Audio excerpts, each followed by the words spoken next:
ahead and get YouTube's in here.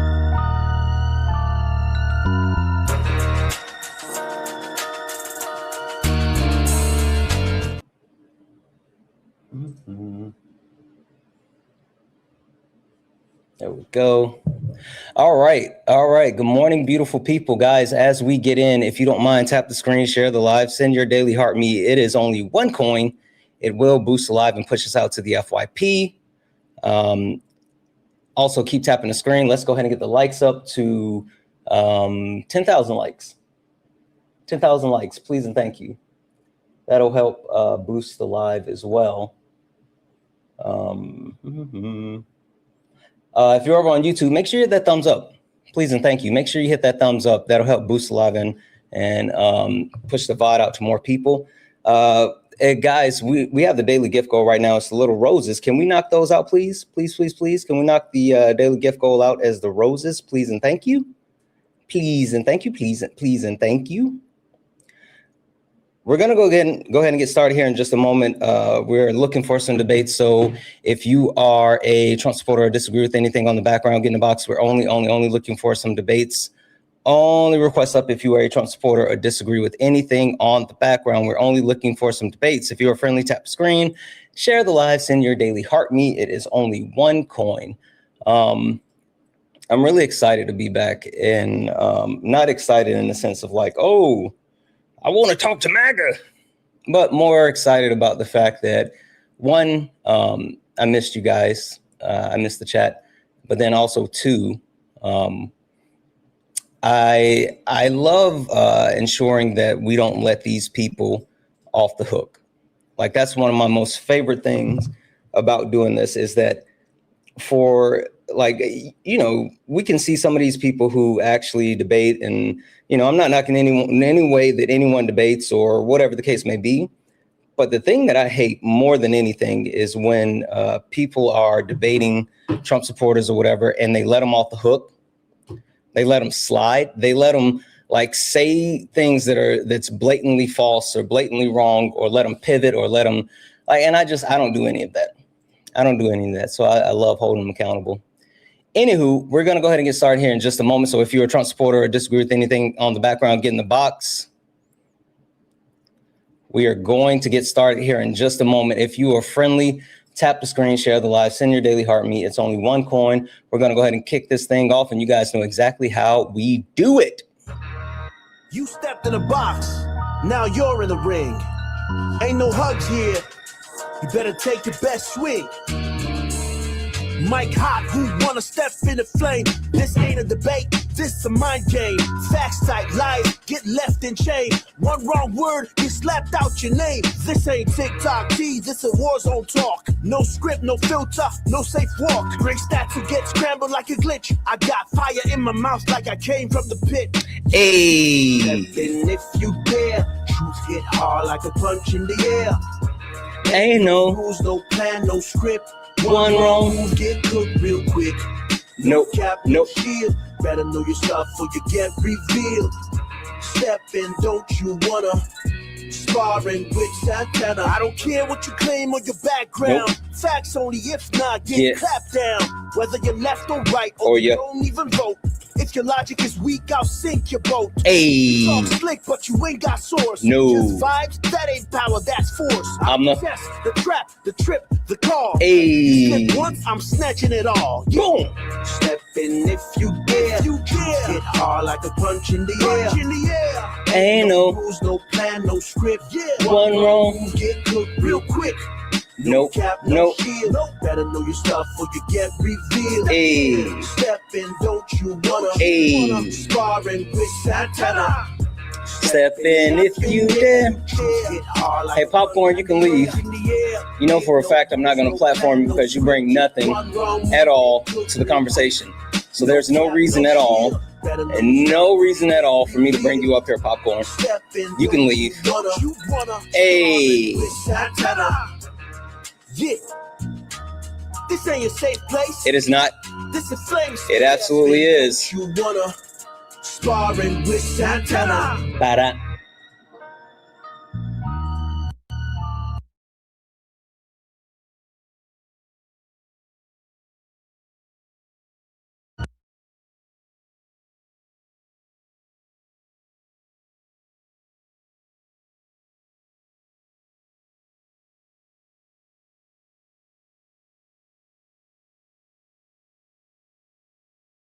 in my face already.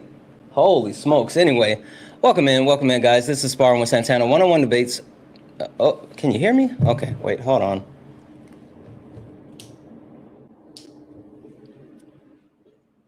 Okay. All right, hold on. What the helly? What the helly on? What the helly Barry?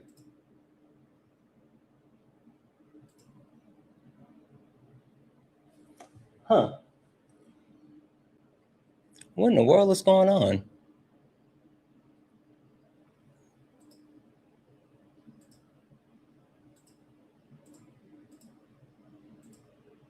This is crazy. What in the world is happening?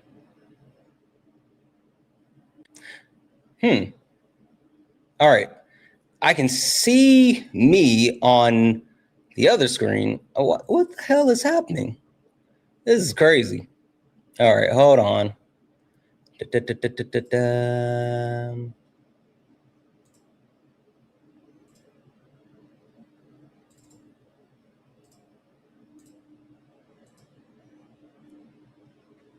What in the hell? Okay, guys, I'm going to try something really quick. Just hold tight for just a moment. Keep tapping the screen if you guys don't mind. Actually, this is what I'm going to do because, again, I can see it. I don't think we need to do a full restart because I can see everything except like myself. But this is what we're going to do. This is what we're going to do. We'll be good here in just one moment. I'm going to like close out TikTok as a whole, but I'm not going to end the stream. So we're going to still be here. It should take just a few moments. I'm going to force TikTok to completely reset. So you guys won't hear me or, see me just for a few moments, but this should actually get us back to where we need to go. This is what I'm going to do. Keep tapping the screen while I do this. And I'm going to set the daily gift goal. I'm going to do 200 of these and let's get the likes up to 45,000 likes while I do this. All right.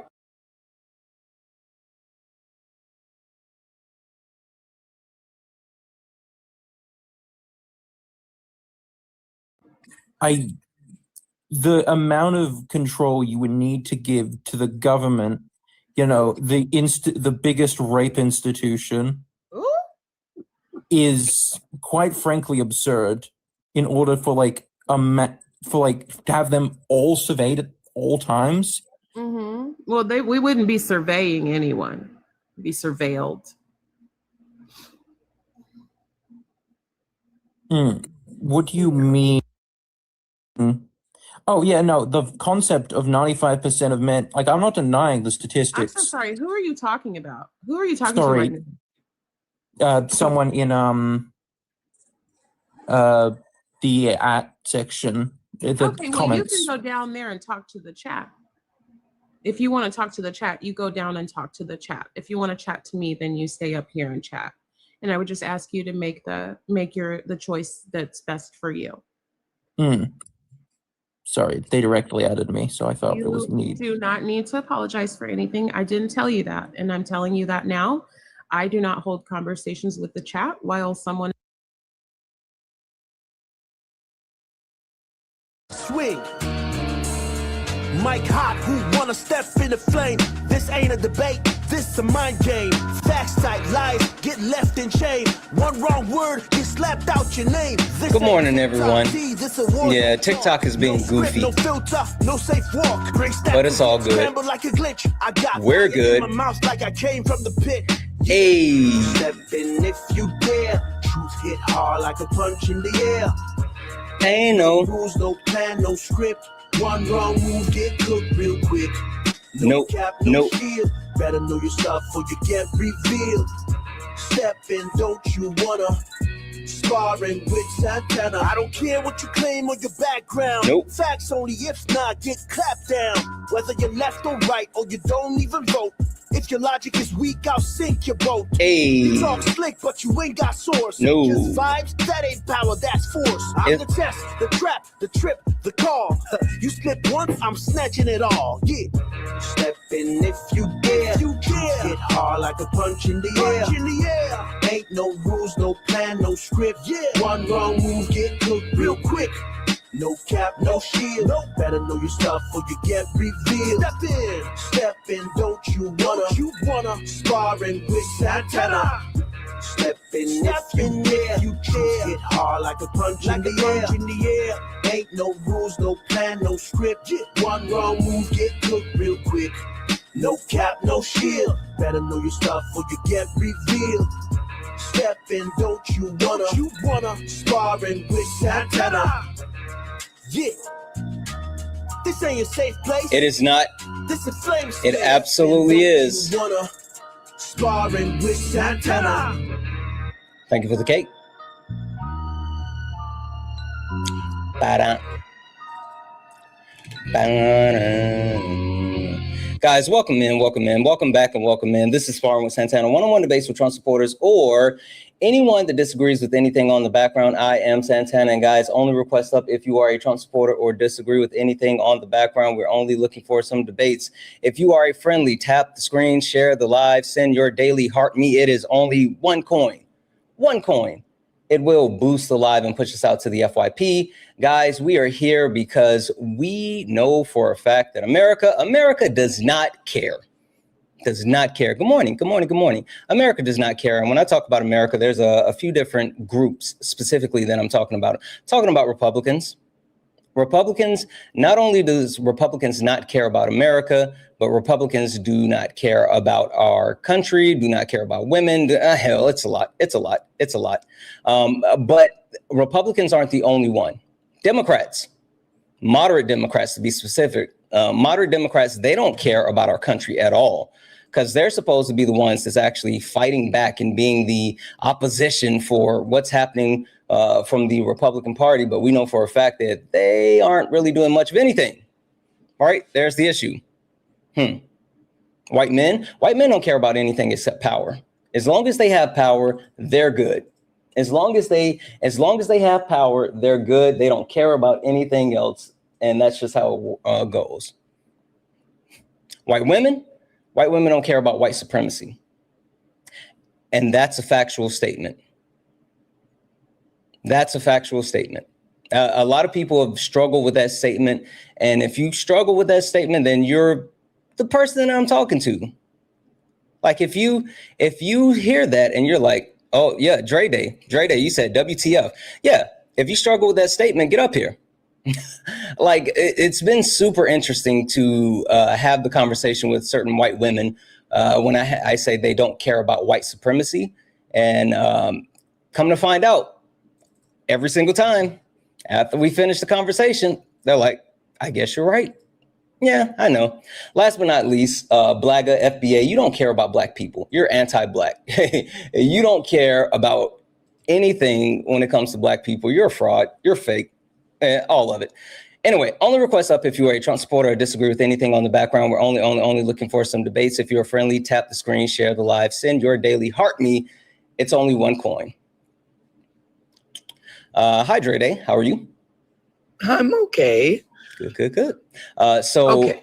I'm assuming that I saw you say WTF when you heard me say the white women don't care about white supremacy. Is that the point that you're coming up about? Yes. Oh my gosh, that's not fair. The fair comes in the fall and it's the spring. Okay. But let's do this. I'm sure you know who I am, right? I do. I watch you guys all the time. I watch all of you. Perfect. All right. So I'm going to do a quick introduction to make sure everyone else knows who I am and what that is, or what this is. If you can give me just a few moments, we're just going to run through this, okay? Of course. All right. Perfect. Thank you. Ladies and gentlemen, welcome to the main event.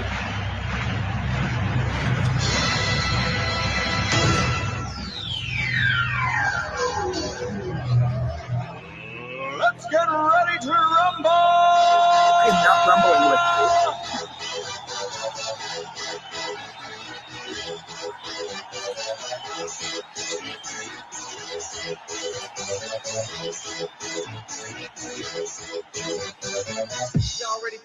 Guys, welcome in. This is Sparring with Santana, one-on-one debates with Trump supporters or anyone that disagrees with anything on the background, I am Santana. And guys, only request up if you are a Trump supporter or disagree with anything on the background. We're only looking for some debates. If you're friendly, tap the screen, share the live, send your daily heart me. It's only one coin. It will boost live and push us out to the FYP. And sharing the live is awesome, guys. Share it maybe once or twice. That's super helpful. But more than sharing the live, if we could repost the live, that helps way, way, way, way, way more. And yeah, Drede. Yes. Marge said you agree with her WTF. Come up here, Marge. We can do a BOGO. We can do a BOGO. All right, Drede. Santana. Yes. Santana, I'm not trying to fight with you. I like you. Mm-hmm. Now, I want you to explain to me how you think that I don't care about racism, because that's not fair. Again, fair comes in the fall, but let's stress test that thought. So your premise is that you do care about white supremacy. Absolutely. It's ridiculous. Okay, perfect. Tell me how you care about white supremacy. What do you mean? I don't think that, see, this sucks. Okay, first of all. Mm-hmm. You ain't rap long enough to be with me. You ain't strong enough. So whatever. No, I'm sorry. Go ahead. No, Santana, I really like you. Now, this is supposed to be a friendly conversation. Okay, first of all, I don't think that anyone is, what's it called? Superior to anybody. I think that's ridiculous. I do think that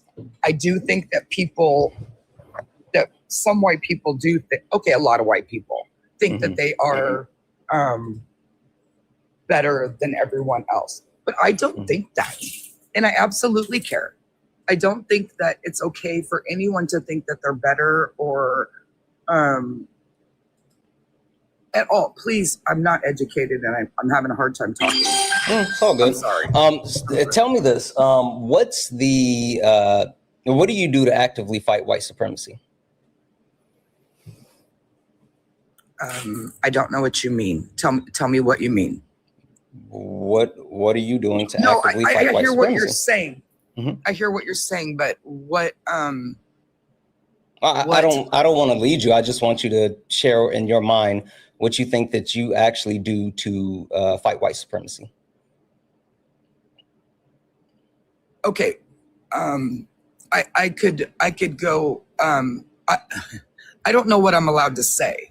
Just as long as you don't say the name of any drugs, then we're good. Anything else you can say. Okay. Well, if you and if you're going to tell something that's traumatic, make sure you give a trigger warning. We don't want to unintentionally. Trigger warning. Yeah. Okay. No. Yes. I apologize.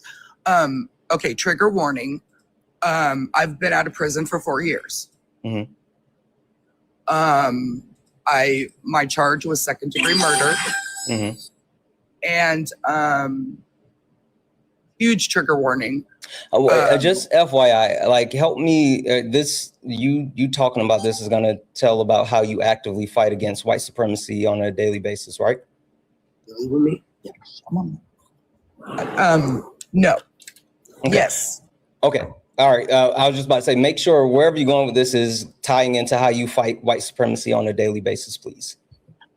Okay. So on a daily basis, I have no, I will not deal with it in any way, shape, or form. I don't allow the stuff around me. I don't. So what do you do? Well, I'm constantly in people's faces. If people say anything weird, what does that mean? My son is Black. He helps me to be a little more aware of this stuff, because there is time. I heard you say that you talk to some people and they come back and they say, "Oh, you're right. I don't." So my son does help me with that. He's like, "Mom, you don't understand. This is whatever." So I guess on a daily, what I do is I don't allow it around me. I don't. What does that look like, though, when you say allow it around you? I'm still a little confused with that portion. Okay, I'm sorry. I'm sorry. I'm trying really hard. No, you're good. I'm just trying to understand where you're coming from. No, I get it. Say someone says something weird, racist at all. Mm-hmm. I'm in the face. That's not allowed. I'm not. When I was in prison, I'm the one that's with everybody. You know, I don't. People knew why I was there. Mm-hmm. They did not ever try to. I guess with me, a lot of people don't try that because I won't have it. And Okay. I don't. I So know I'm not. let's explaining it. let's go here. No, you're good. So you said you have a black son, right? Yes, one of my kids is black. All my kids are different races. Cool. Couple of quick questions for you. What's race? Oh my gosh, I hear you guys all the time.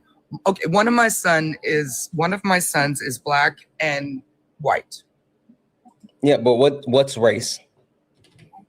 I guess race would be that he's African American. No, I'm not talking about your son. I'm talking about what is race? Just race. What is race?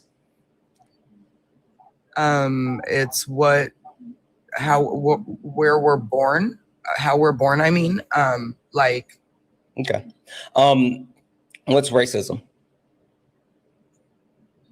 Racism is when, okay, so race has to be that I'm white. You know, my son's black. Mm-hmm. Racism is a group of people thinking that they are better than another group of people. Okay. All right. Is that okay? I mean, yeah, that's what you're saying. So I'm just taking whatever you say. Okay. I'm just getting an understanding as far as you and your thought process and everything. Okay. What can everyone experience racism? Yes. Okay. I've experienced racism. Absolutely. Okay, perfect. And last but not least, do you see color? I used to say no, but I think I do now. Yes. Why now?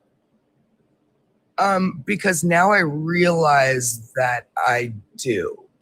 What do you mean? I grew up, okay, I'll tell you what I mean. When I grew up in the Bay Area. I grew up in, okay. So I was the minority in my community. Mm-hmm. White people were the minority. So Mm-hmm. I did not even know I wasn't black until I was a teenager. So I believe I did not see color. Got it. And then when I found out that I wasn't like all my friends, Mm-hmm. Maybe I did then. Got it. All right. Whoa. One last question for you. Sound stupid. No, it's fine. One last question. So I don't know if you heard about this. Did you hear about the blue bracelets that were being bought and sold after the 2024 presidential election? No, I didn't. Okay. All right. So as we know, 53% of white women voted for Donald Trump. 47% voted for Kamala Harris. And so, I'm sorry? That's a damn shame. Yeah. So the 47% of white women who voted for Kamala Harris didn't want to be confused with the 53% of white women that voted for Donald Trump.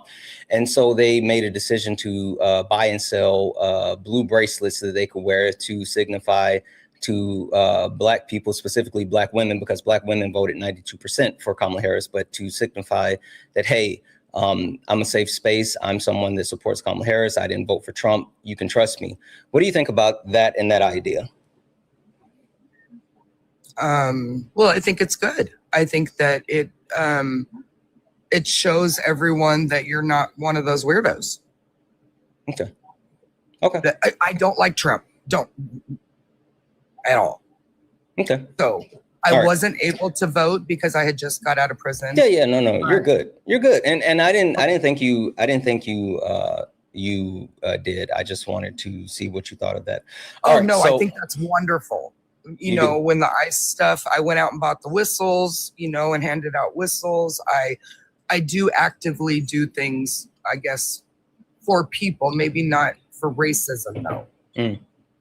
Okay. And all right, I'm gonna run through a couple of things with you and tell you why I say white women don't care about white supremacy, and why I still say that you don't care about white supremacy.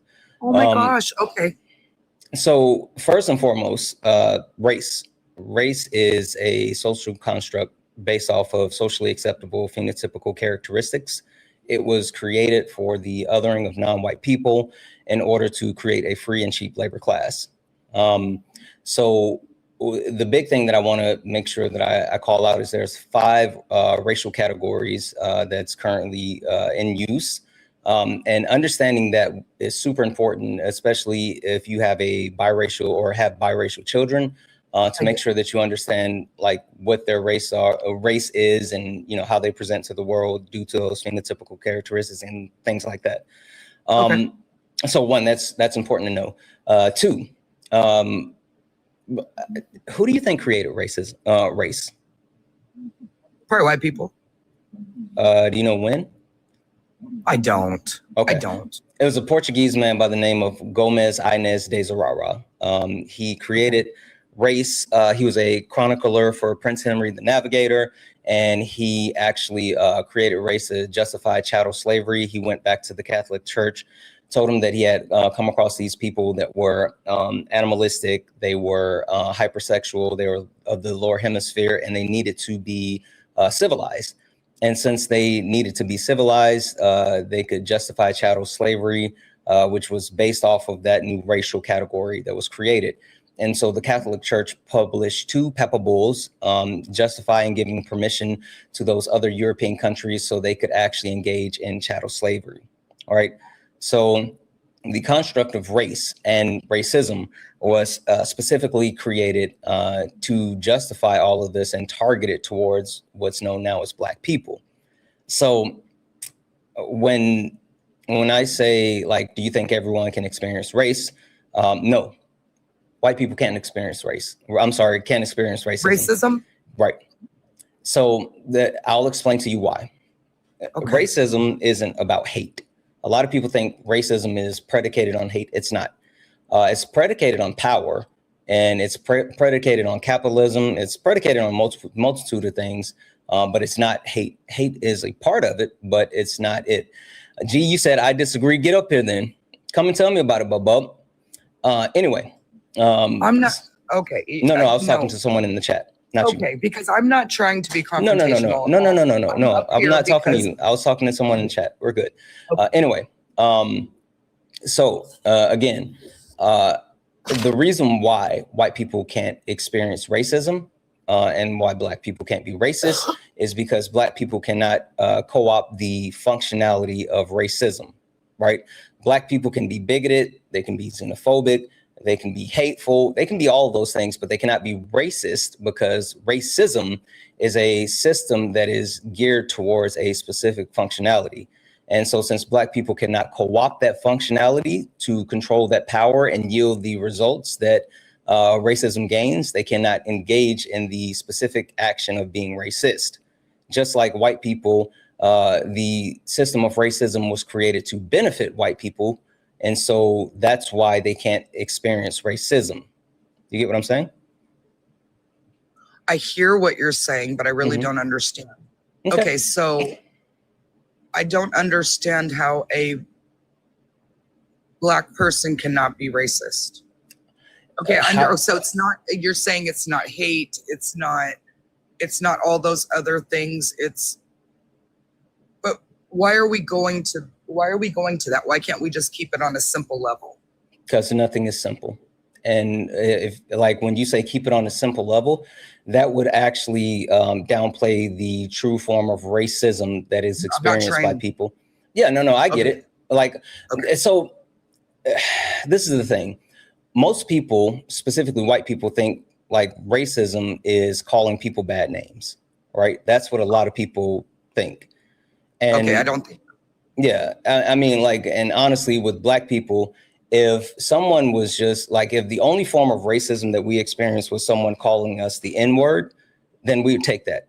We would take that every day, all day, twice on Sunday, right?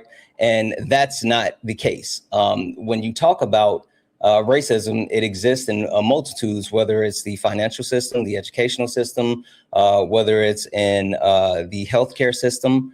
all of those things are actually different forms of racism that are that affect Black people.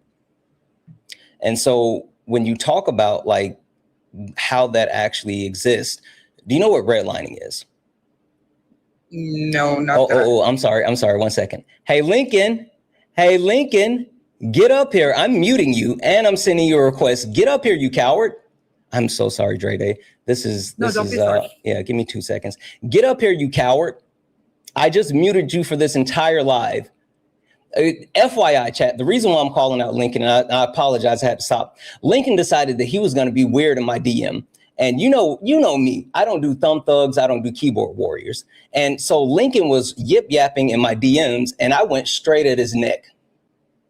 Straight Kirk. Anyway, he thought that he was going to be cute or funny or clever or whatever, and it just ended up being, you know, him embarrassing himself. Right? He tried to hit me with some microaggressions. Right? Tried to kind of slide things in as far as me, you know, his like hints of racism, not understanding that I'm way funnier than him and I know so much more than him. So I flipped it on him, threw everything right back at him. And he just ended up leaning into being like a pedophile and also for some reason obsessing about my ex-wife, which I don't know, I guess, cool. Anyway, he got dog walk in the comments and now he's hanging out here and watching my live, but he won't accept that invite. Lincoln, get up here, bub. I've already muted you for this entire live. If you don't accept that request, if I don't talk to you before the end of this live, I'm just going to block you. And I know you're a fan because you follow me. Get up here. Anyway, sorry. But the point being is the way that do you know what redlining is? No. Okay. No. Redlining is a racist financial practice which keeps where banks do not loan to Black people or people of color in general in order to keep a certain area like houses or whatever majority white.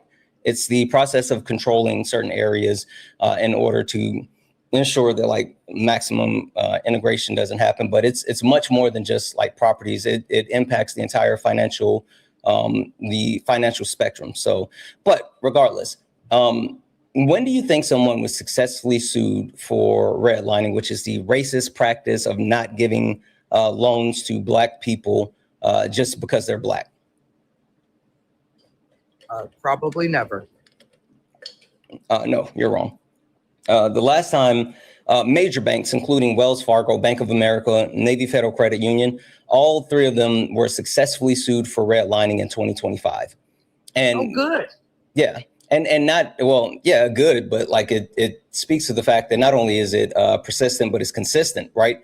And it happens with large national banks, mid-sized banks, and also the smaller banks like credit unions, FDIC. The point being, right, is that this is something that is impacting Black and brown people or non-white people just because they're not white, right? And so this is something that white people don't have to experience, which is connected to white privilege, right? Because it's not that white people are doing anything special. They're not, better than or anything like that. It's just the fact that they can be equal in every single way as far as like credit score, deposit, history of like rental or whatever, and be given that home loan simply because they're white over the Black person. That's actual racism. It's a complete system that can affect people whether you actually engage in it or not.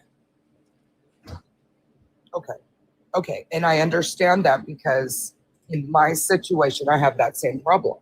Tell me why. I can't rent because I did 17 years in prison. But wait, what does that have to do with the actual situation? Maybe, okay, I got one for you because this is one that actually helps people. 1 second here. This is one that normally helps people, and this actually connected the dots for someone last week.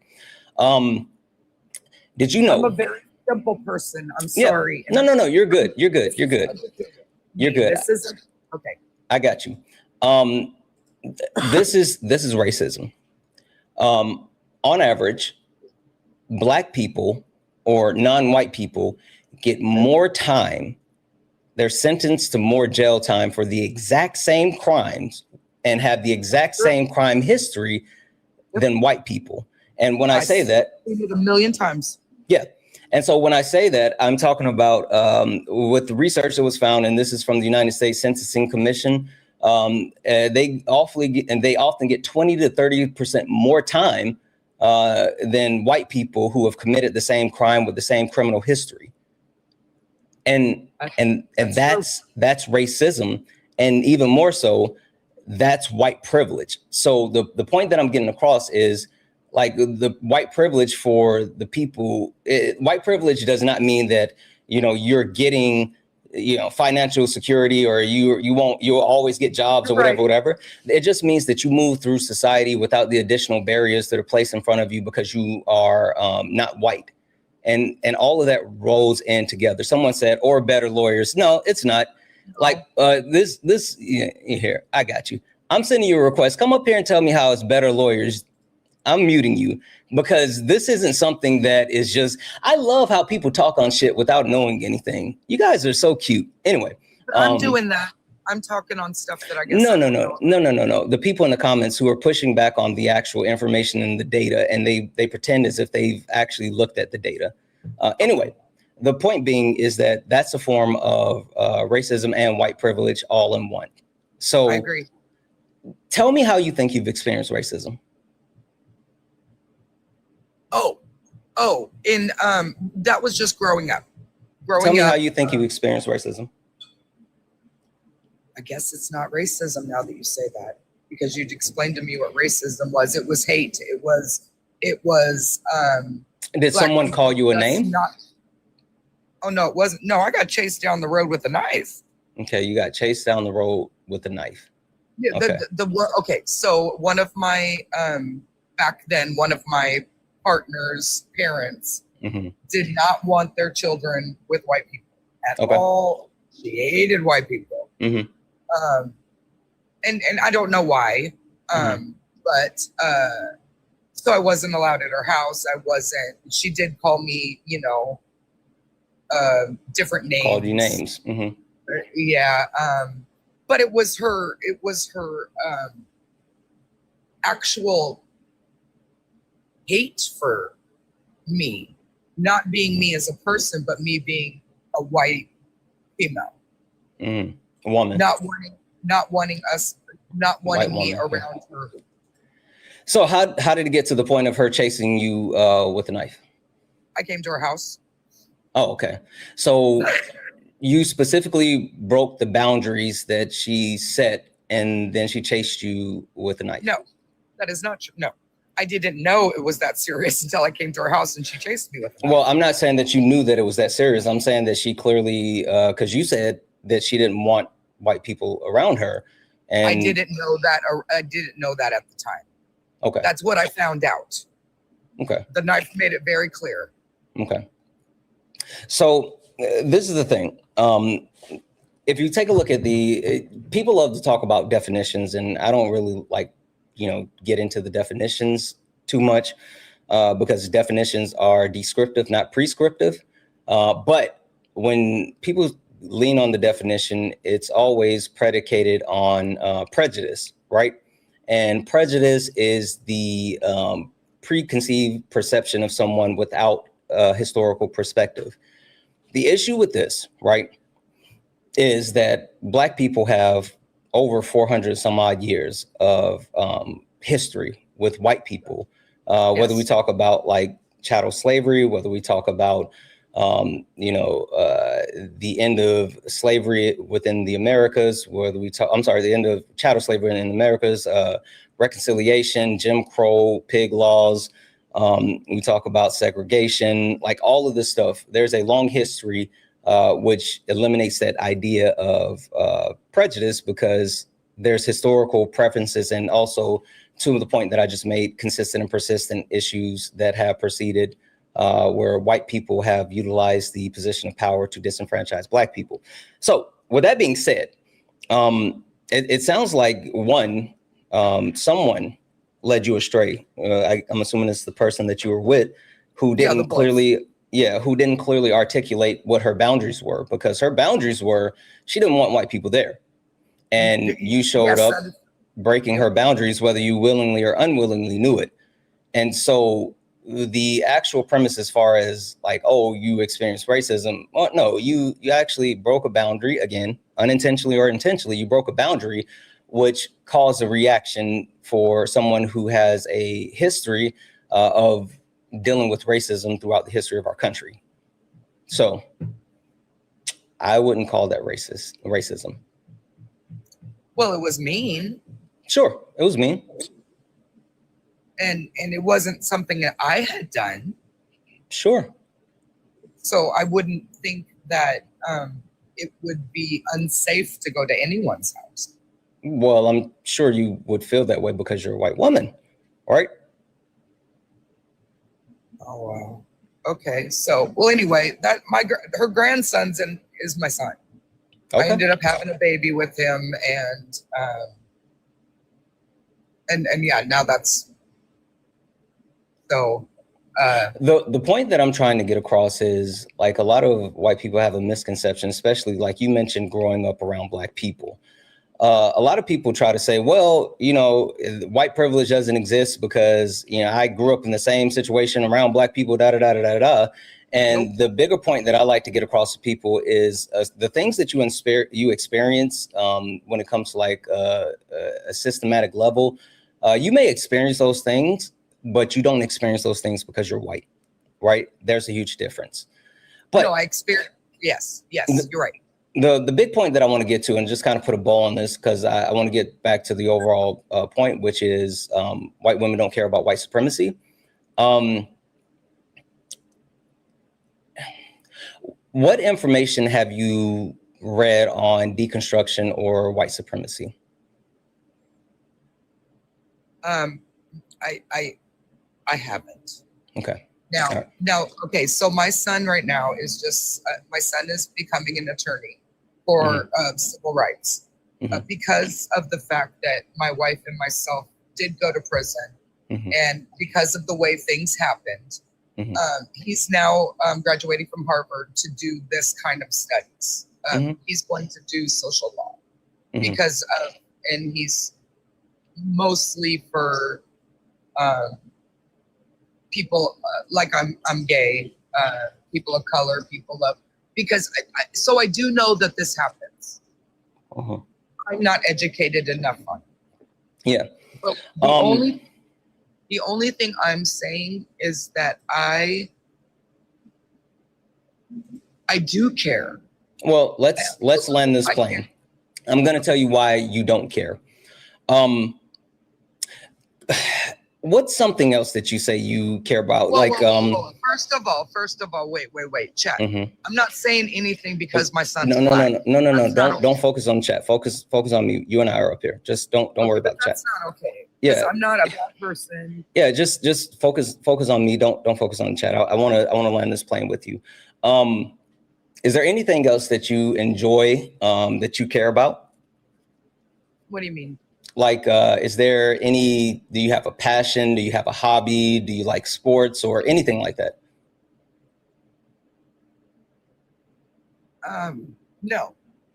You have nothing that you like, crochet or knitting or collecting baseball cards or playing an instrument, like nothing? Music, and I watch you guys. Okay, music. What type of music do you like? I like rap. You like rap. Who's your favorite artist? Right now, maybe Cardi B. Or all time? Oh, all time. I don't know. I can't think. I'm so nervous right now. Okay. Well, let's stick with Cardi B. Can you name like 2 Cardi B songs? I don't have any. My anxiety is so bad. I don't. Okay. But I've got a thing full of it on my thing. Yeah. It's fine. I will.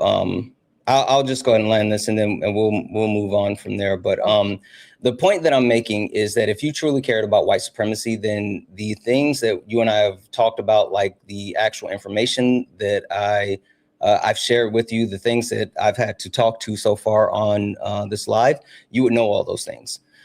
Caring about something is not just saying that, oh, I care. It's about action, right? It's about educating yourself on the thing that you say that you care about, and then it's actively trying to work on said thing. And so when I start off by saying, tell me how you actively fight white supremacy on a daily basis, the reason why I have that question is because if you don't have a way that you're actively fighting white supremacy on a daily basis, then one, there's no way you can actually care about it because you're not doing anything. And two, you're actually adding to white supremacy, because if you're not actively fighting it, then you're, at the very least, you're neutral, which if you're neutral, you're moving backwards. You're not fighting against it, and it's helping bolster.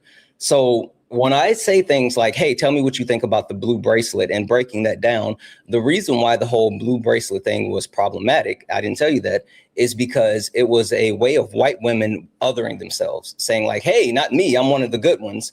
And therefore trying to determine how Black people had to perceive them, instead of actually allowing Black people to make that determination through interactions. Anytime you have to tell someone that you are a quote unquote safe space, then you're the problem, because it's not up to anyone of privilege to determine whether or not they are a safe space. It's up to the people that are marginalized, that they say that they are not allies, because allies is stuff, but accomplices of, for them to make the determination, and not only make the determination, but make the determination on a daily basis.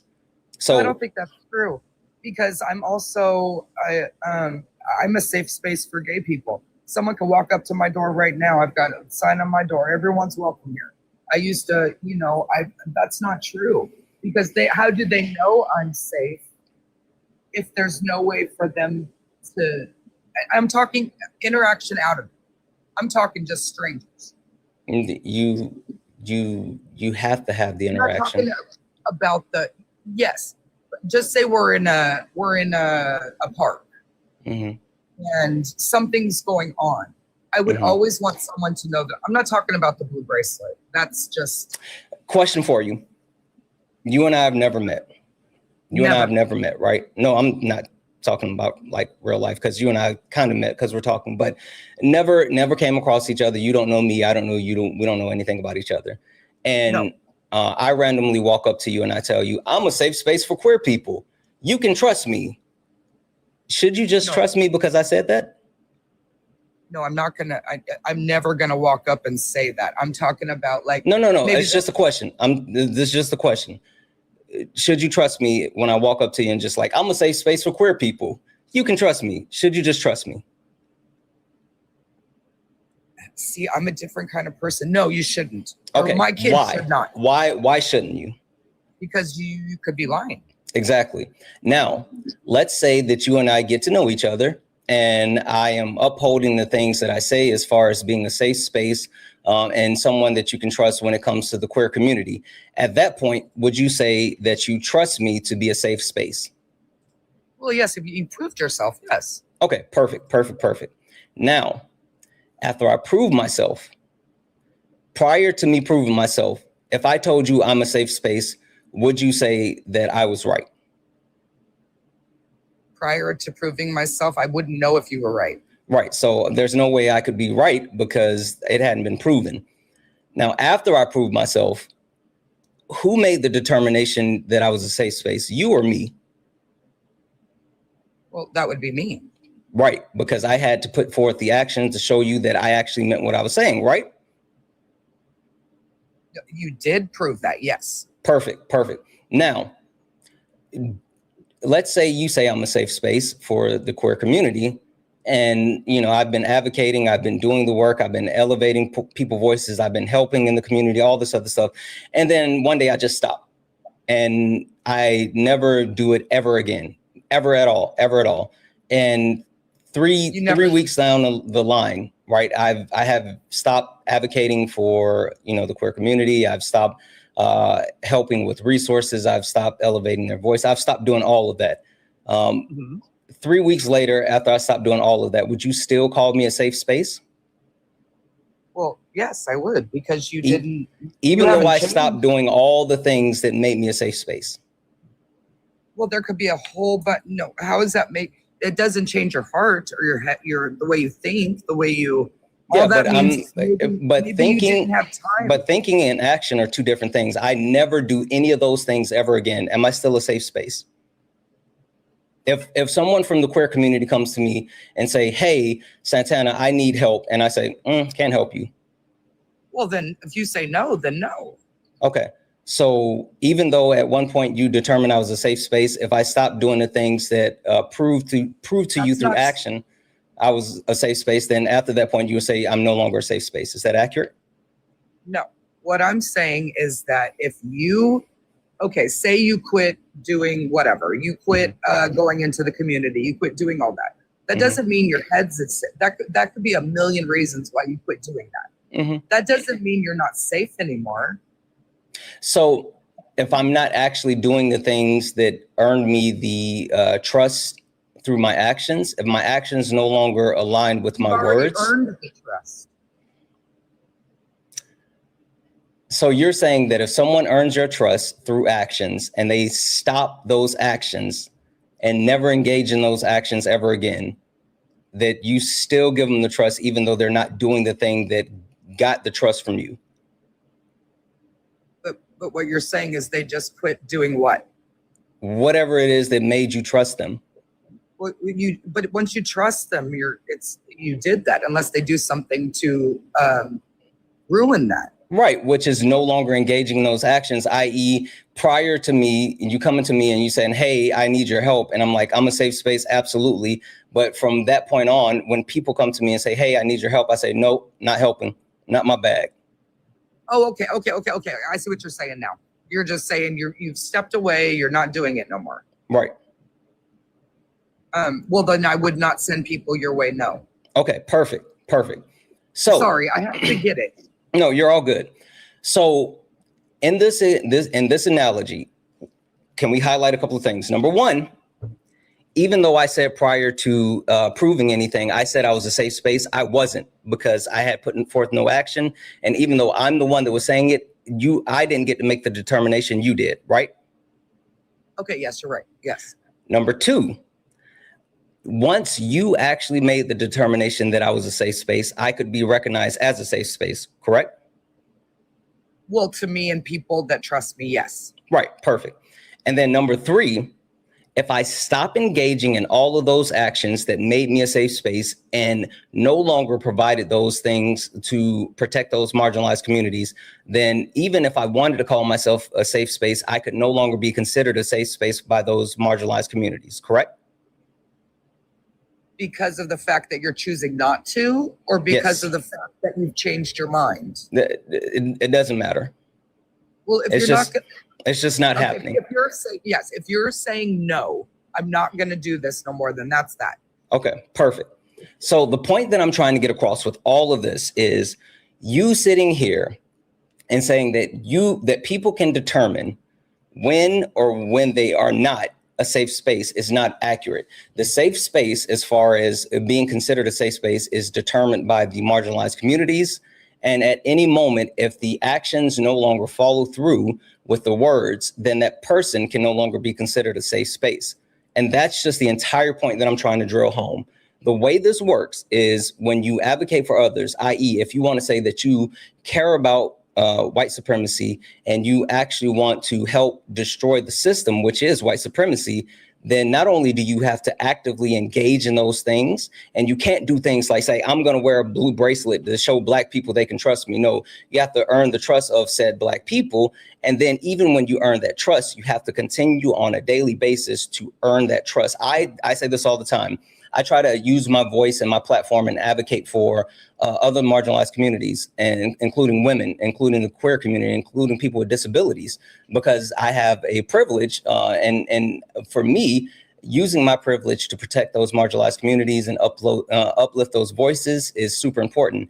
I can never say just because I do these things that I am a quote unquote safe space. It's up to the marginalized communities to make a decision whether I am or am not.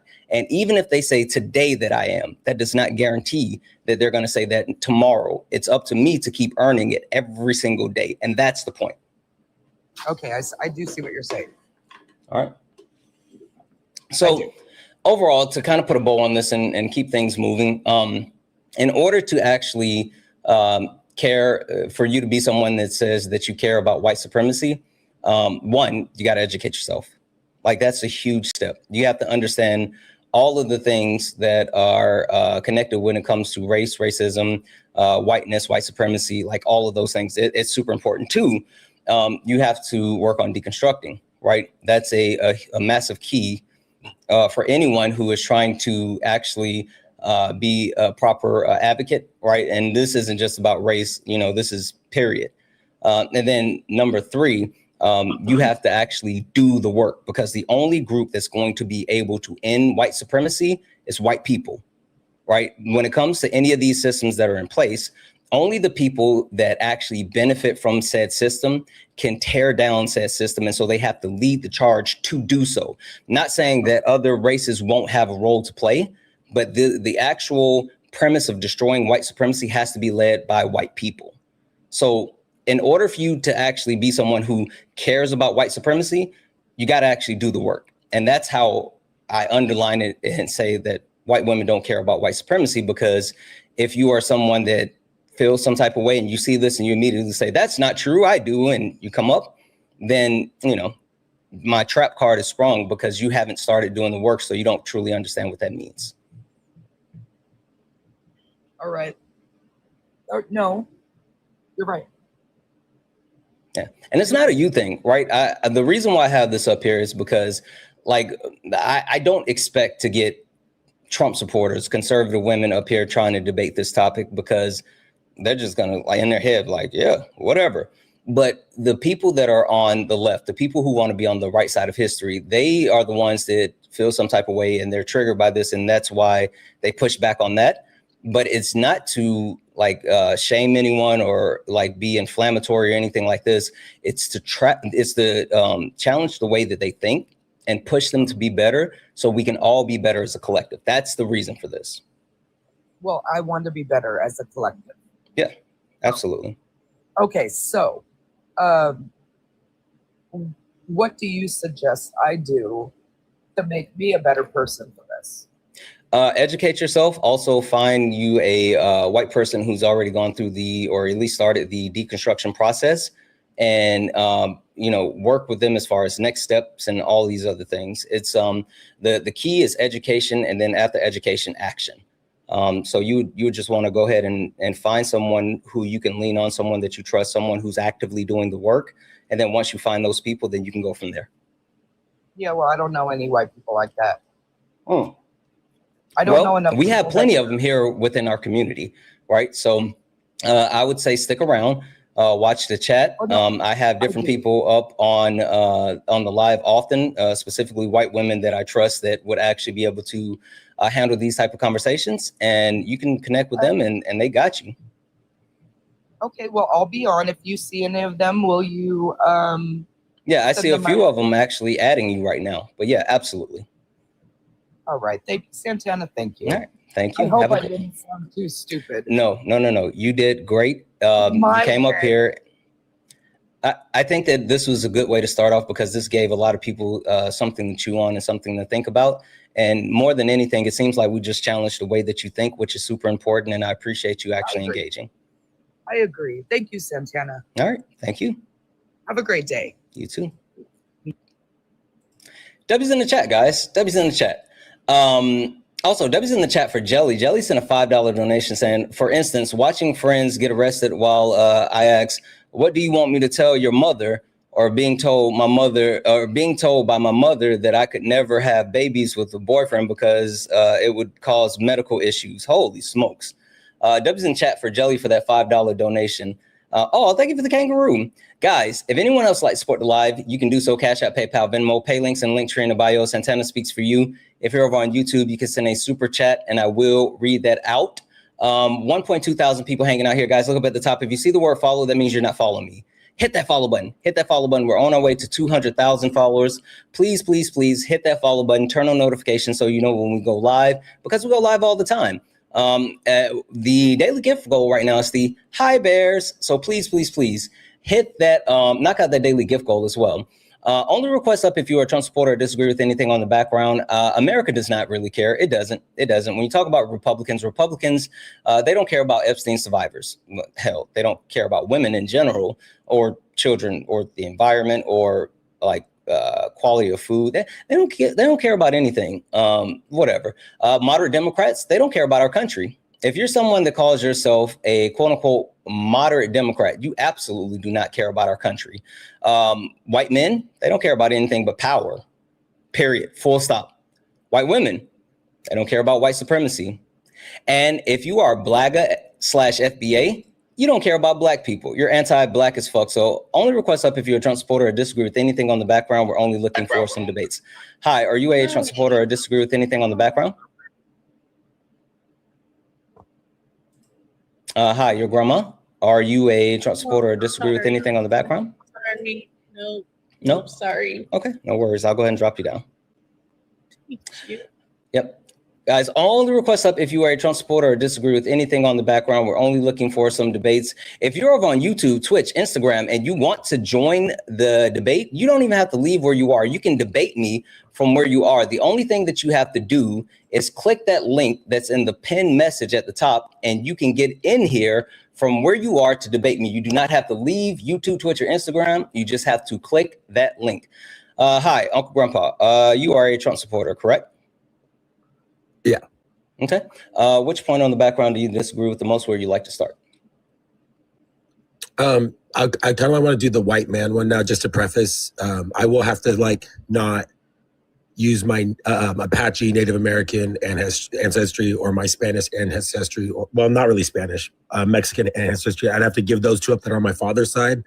I'd only be arguing this position assuming the culture I was actually raised with was my mother's side, which is English, Scottish, and Welsh. And while she did teach me a lot of the Scottish culture, and we even took a trip there, met family there, saw our family shield crest thing. It's something different in their language. I can't remember what it is right now. Doesn't really know a lot of her English history. We went to Wales, super pretty. But I never connected like that with my father's side. So even if I would try to use that as an argument, it just wouldn't support it. So I'm going to argue this as if I am white, because that's what I was raised with. And even though I don't look white, if ICE caught me, they would arrest me. But as soon as I opened my mouth, they would understand, oh, he's white. He just looks kind of Mexican, where I can see maybe he's Italian or something. Okay, I got a baseline. I got a baseline that I think would help. Yeah. What's race? And I know you've been here listening, so you should know this one. Yeah, so race is a man-made social construct to try to classify people based on something that isn't actually scientifically, empirically, actually a thing. Phenotypical characteristics. It's a correct. Right. What's the difference between race, ethnicity, and nationality? So nationality is just the country where you are, right? So you're your nationalities from. Yeah, where you're from. Mm-hmm. And then ethnicity is culturally what you are. So culturally, I would say I am actually white, but I would specify specifically the Scottish side because it matches my mom's last name. Ethnicity is differentiations within said race.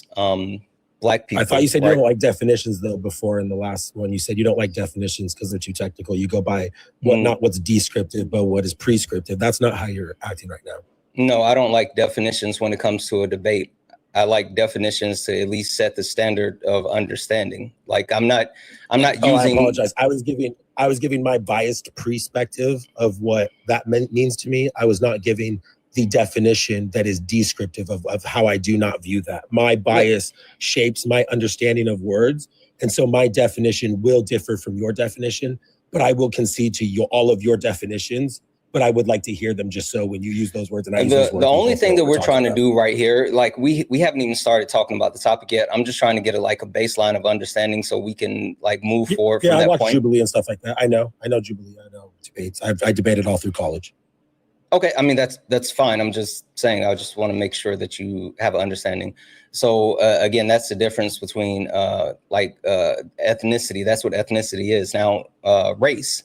Race, there's 5 categories of race. And so when you said that, they can look at you and see that you're Mexican, well, that's not your race. That would be the nationality. If you're Latino, then, you know, that would be the ethnicity.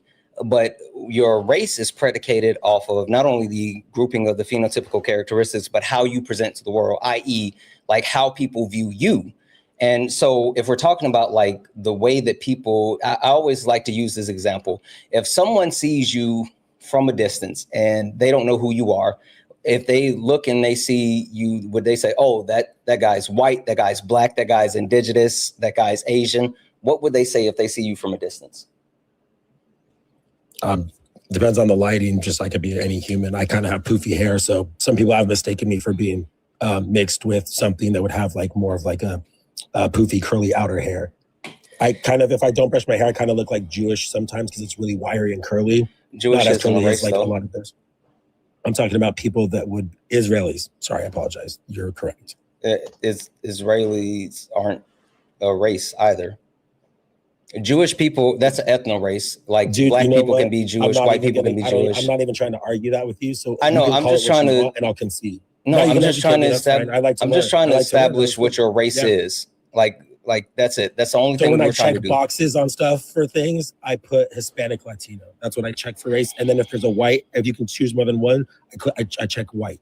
Okay, we're just going to say that you're white for this conversation so we can move forward because again, I already said that though, bro. I already said that, bro, from the beginning. Somebody clip this for me, man, because this guy's being ridiculous. He's not being good faith right now. It's not about you saying that from the beginning. I heard you say that from the beginning. I was trying to clarify this so you had a better understanding, but it seems like it's pointless. And so that's why I'm just saying, fine, we'll just say that you're white. It's not about me being bad faith or anything. I was literally trying to help you in the moment, but now I'm just over it. So I'm like, fuck it, you're white, keep moving. Anyway, to get to the point now, why do you say white men don't care about anything except power? I don't agree with that. If now, so I'm saying I'm a white man. I don't care about power. Okay, is that it? That's all I want to argue. Yeah. That's your entire argument for. That's my because thing. Because you're white and you don't care about power. Yeah. So from my perspective, if I'm part of that group and I think that, and I'm part of a large subset, then they're statistically speaking, it would be almost impossible for me to be the only one out of I don't know how many millions of white men there are in America. If you know that off the top of your head, Santana, you probably do, because we have a very similar memory and debate style. So I've been watching you for a long time. I emulate you in my debates. I greatly respect you, Santana. And you heard what I said in Dean's Live that day. I did mean that. I shouldn't have said it that way. All good. All good. I don't. Yeah, that's fine. I don't want to relitigate that. Question for you: how do we quantify you as an individual as far as saying that you don't care about power? How do we quantify that? We can go through the characteristics that you would determine someone who really cared about power must have in their lives. Because, right, if people want power, then there has to be things that are about that power that something inherent in them has to have that, or it manifests in some way, right? So, for example, if white men have a lot of power, they may use that power to enact a force to, carry out their will, known as the police force, right? The FBI, the CIA, every armed force that exists within the United States at first existed because of slavery. They were meant to chase down, capture slaves and bring them back. And even since then, they were used against white people. They were used against Irish people, right? Police were against them. They were against Italians. Then they became against darker and darker things until the darkest thing that you could be against was a Can you answer the question directly? Like, how would we quantify you on an individual level that you, as a white man, don't care about power? My bad. I was yapping like you do. We can't. Okay. So if we can't quantify you on an individual level, then what should we actually do? You can set whatever you would like, and I'll try to match it. Sure. The way that I quantify this is by looking at the whole and the history, and then we move forward from there. So the premise that I have when I say white men don't care about anything but power, it's not it's not predicated on like the individual white man. It's indicative of the whole and also the history.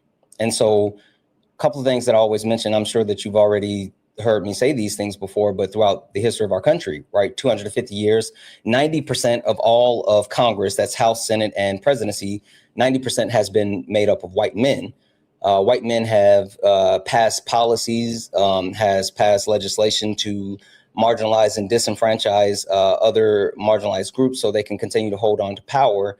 And then even if you take a look at the most recent presidential election, white men showed up to vote for Donald Trump at a higher clip than any other president in United States history, because the spot that they have at the top of the patriarchal system was threatened by a Black woman. So in order to uphold their spot at the top of the patriarchal system, they voted for someone who is not only a fascist, but someone's a sexist, racist, classist, and someone who intentionally tried to overthrow the United States government, and even more so said that he was going to raise prices prior to coming in office. They willingly harmed themselves and others in order to protect that access to power.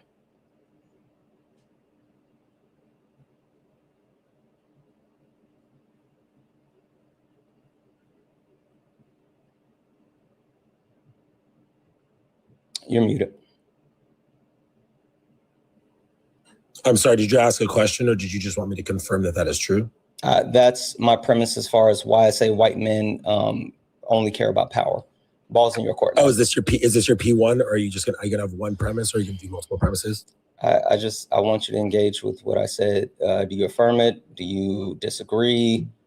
Oh no, I affirm that. That's why I said I concede Okay. you. That is Perfect. 100% correct. Perfect. So since those things are persistent and consistent, i.e. white men have continued to weaponize their power and are willing to do any and everything to hold on to it. And when faced with having to surrender said power, they enact violence, which they have a monopoly on violence, i.e. Leading every statistical category of violent crime. And they use that power, they use the monopoly on violence to control power, and they are willing to sacrifice even their family in order to maintain power. There's no whole level as far as anything substantial to negate the fact that white men don't care about power, because every example that we have throughout the history of our country and even persists today.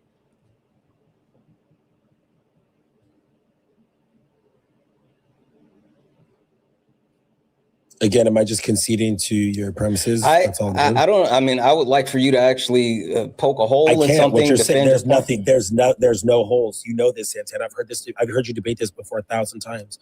This is a perfect debate. You already won once you got to set all the rules. Okay. So I guess, do we agree that white men don't care about anything? Let me just say power? this. The reason why I'm just going to stop so you don't have to waste your breath, because I'm going to say this at the end, and it's just going to defeat everything you're about to say. I'm going to say this. Mm-hmm. Your debate is the perfect example of why racism exists the way it does in every society that it exists in, is because you're setting all the rules right now. Who sets the rules in America? White men. Always white men. Whether they're Jewish white men, whether they are American white men, whether they are people who support white men like the UAE or Qatar or Saudi Arabia with all the rich oil money, all these people that are lobbying and poisoning our government with money, because money is greed.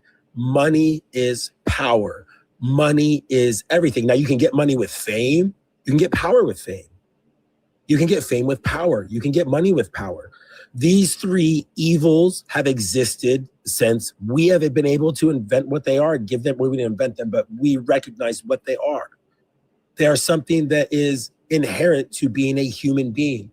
Have I seen animals that I think have been evil as a neuroscientist, somebody that studied biology and studied animals out in the wild? Yes, I think there's something at some level which forms that causes things to have this quality of being able to be evil, but nobody does it better than mankind, and nobody on the history of mankind has done it better than white men. Uncle Grandpa. I feel like you're someone who is super educated and like I appreciate the thoughtfulness, but I do want to actually get to some point of debate, and it feels like we don't have an actual debate here. We don't, because I agree with you, Santana. You're right about everything up there. You would debate with me and you'd win. I could give you a hell of a fuck of an argument. I could twist things around, but I agree with you. Okay. All right. Well, I appreciate you coming up. I'm going to drop you down. No, yeah. All right. Yeah. Only request up if you're a Trump supporter or disagree with anything on the background. We're only looking for some debates. Only request up if you are a Trump supporter or disagree with anything on the background. We're only looking for some debates. If you are a friendly, tap the screen, share the live, send your daily heart meet. It's only $1. It will boost the live and push us out to the FYP. This person, the watcher, said Trump with a heart. Yeah, I don't care about that. I'm muting you. Come up here. I can't send you a request, but watcher, get up here. And get up here. You got to get up here. You got to get up here. Debbie's in the chat for Marie for the $5 donation, saying a little behind, but it sounds like I'm collecting white people in the glass jar again today. My people are trying my patience. Marie, you know, I don't know. Like, it seems like they're trying to learn. Maybe. I don't know. Debbie's in the chat for Feisty, who sent a $10 super chat to say, Grandpa Humper is a whole weirdo. Damn, Feisty. Debbie's in the chat for Tori. Tori sent a $20 donation saying, people always take these prompts so damn personal. It seems like the same thing as all men. Exactly. We know it's not all, but enough. Same thing with these topics. Absolutely. Debbie's in chat for Tori, guys. W's in chat for all the donos. If anyone else like to support the live, you can do so. Cash App, PayPal, Venmo. Pay links in the link tree in the bio. Santana Speaks for You. Santana Speaks for You is the best way to support the live. If you're over on YouTube, you can send a super chat, and I will read that out. Guys, keep tapping the screen. If you're on TikTok, 1.2 thousand people here. Let's get the likes up to 200,000 likes. Also, look up at the top. If you see the word follow, that means you're not following me. Hit that follow button. Hit the follow button, turn on notification. We're on our way to 200,000 followers. We only have 47 new followers on the stream. I am more than positive that we have more than 47 people that have not followed me yet. Hit that follow button. If you're over on YouTube, hit that thumbs up. We should have as many thumbs up as we have people, many thumbs up as people actually watching the live. Again, only request up if you are a Trump supporter or disagree with anything on the background. We're only looking for some debates. America does not care. Period. America does not care. When I say America does not care, I'm talking about Republicans. They don't care about the Epstein survivors. Like, you know what's funny about that is people on the Republican Party will pretend that they actually care about survivors, but then at the same time actively try to harm survivors. Like, let's not pretend that's not what's happening.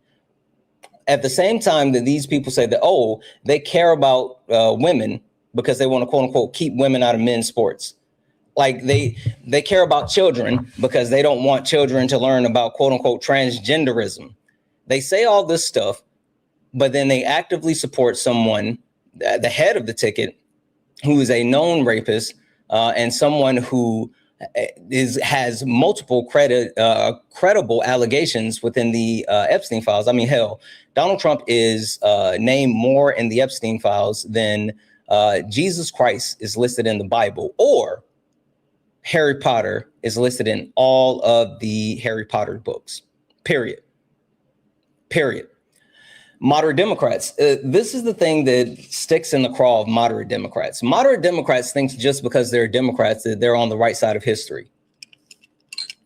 They pretend, and just because they have a D beside their name, and just because they actually want to, say, oh, I'm going to reach across the aisle, I'm going to, heal the divide within our country. I'm going to make sure that things are better within our country by working with those people. I'm going to bring MAGA into our tent, and we're going to reach out to people like Liz Cheney. We're going to get those type of MAGA Republicans, and we're going to work with them. You're a Republican, Bubba. You're actively a Republican. If you feel the need to reach across the aisle, if you feel the need to actually somehow convert MAGA, you're a Republican. And you're the one that's causing harm to our country because you're allowing this. So if you're someone that claims to be a moderate Democrat or you support moderate Democrats, you're the problem. Get up here. White men only care about power. White men will do whatever it takes to uphold and hold on to power. There's no way around that. They've actively shown that they are willing to harm everyone, including themselves. Not just others. White men are willing to harm themselves in order to hold on to power. Funny thing is, they don't have power. They just love to be dominated. They love to be dominated. You said, wow, okay, guess she got to you too. Who is she? What are you talking about, Panda Queen? Who is she? Who got to me? Come and tell me. Come and tell me. There's nothing, oh, not you. There's nothing more submissive. There's nothing more submissive in this world than a Republican man. There's nothing more submissive than a conservative man. They love being dominated by a big, strong man. They love feeling protected by a big, strong man. That's why they do weird shit like call Donald Trump daddy. They love to be dominated. And I don't kink shame, right? That's not my thing. But the fact is that Republican men, conservatives, this doesn't matter if you're white, black, whatever. Every single conservative man loves to be dominated by a big, strong, tough guy. Right? White women, they don't care about white supremacy. And I know that's a tough pill to swallow because the 47% has been, listen, they have been up in an uproar when I say white women don't care about white supremacy. But when you break it down, white women, you're not absolved. You're not absolved. You're not dealing with the racist issues in your house. How could you be actively fighting white supremacy when you don't even deal with the racist issues in your house? And white women, who do you think is raising all of these little neo-Nazis, all of these Christian nationalists, all of these far-right groypers? Who do you think is raising them? Who do you think is giving them the foundation to be the person that they are? If you cared about white supremacy, wouldn't you actively ensure that you're not raising a little white supremacist?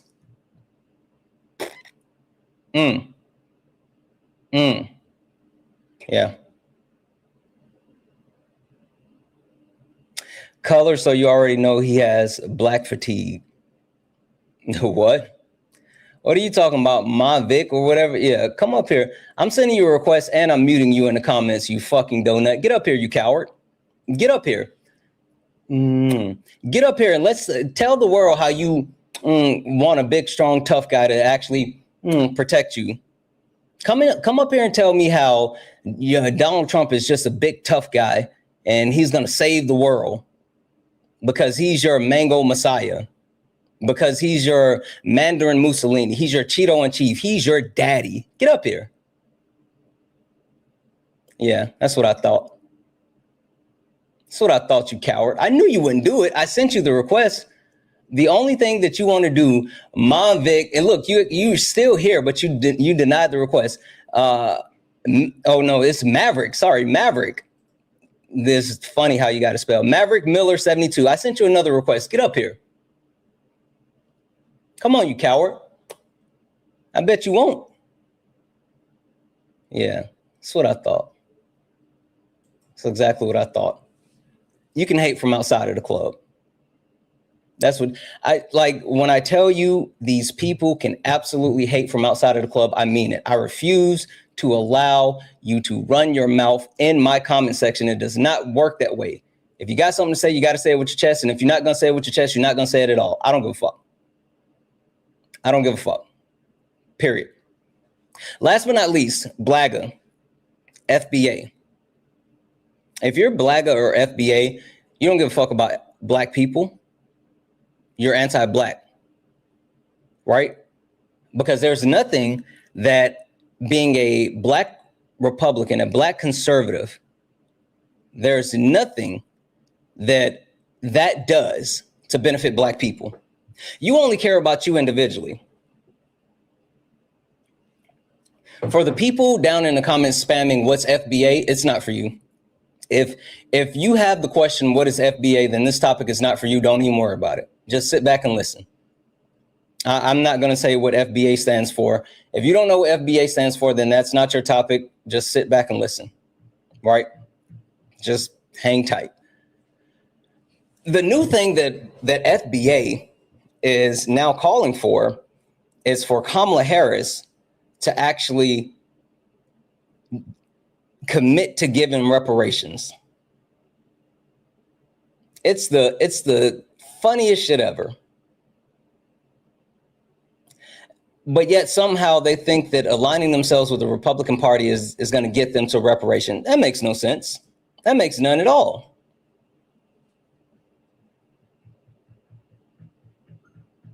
Hi, are you a Trump supporter or disagree with anything on the background?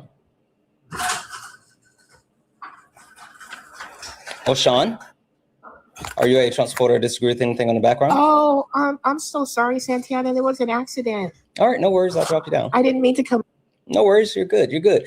Guys, only request up if you're a Trump supporter or disagree with something on the background. We're only looking for some debates. Only request up if you are a Trump supporter or disagree with anything on the background.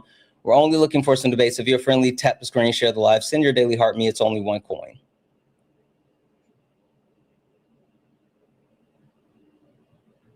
Oh, that person didn't load. W's in chat for John for the $20 donation saying, was that guy serious? Money is the ability to attain resources. That's it. It doesn't mean anything if resources are owned by 800 some billionaires. Stop supporting the transfer of wealth by giving a single damn about money. That said, here's some money because you're cool. W's in the chat for John. Thank you so much for that $20 donation. And you're fucking right. Like capitalism is, yeah. W's in the chat for Michelle for the $5 donation saying, I'm deconstructing. Can you briefly explain how to toe the line between ally and white savior? I have a hard time with this, and I'm. Oh, you're Mafresh in the live. Okay, got you. Thank you so much for that $5 donation. And yeah, no, I would absolutely be able to speak to that.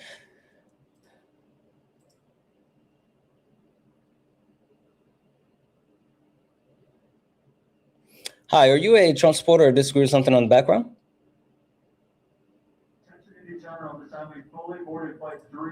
Hi, Grace Ann or Grace Lynn. Are you a Trump supporter or disagree with something on the background? Okay. I don't think they meant to come up. The way you told the line is to understand what's the difference between speaking up versus speaking over. What does that mean? That means that you want to make sure that you are properly speaking up for marginalized communities and amplifying their voices without completely steamrolling them and removing their ability to speak for themselves. You never want to be in a position where you're speaking for other marginalized communities because that's not your role.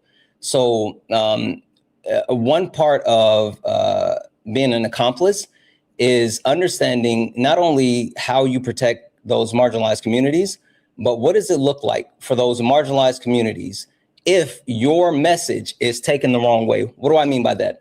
I mean, you have to understand that since you have privilege, your privilege does not always protect the other people that you're advocating for.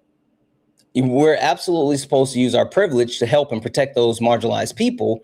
But at the same time, you have to understand that your privilege only extends to a certain extent. And so if you are not in the position to extend your privilege, then it can put those marginalized communities in jeopardy. So that's what you have to ensure that you're not doing, is speaking for those marginalized communities, because speaking for those marginalized communities will put them in danger. Anyway, W's in chat. Thank you so much for the $5 donation. W's in chat for Brianna for the $2 donation saying, as a white woman, I'm embarrassed to say that I was the one who grossly misunderstood racism until watching your lives. Thank you, and I'm sorry. Listen, Brianna, no need to say sorry. I think that more than anything is ensuring that we know how to be better. And so doing that is the proper step. So thank you so much for that $2 donation. Guys, W's in the chat for all the donos. If anyone else likes to support the live, you can do so. Cash App, PayPal, Venmo, pay links in the link tree in the bio. Santana Speaks for You. Santana Speaks for You is the best way to support the live. If you're over on YouTube, you can send a super chat and I will read that out.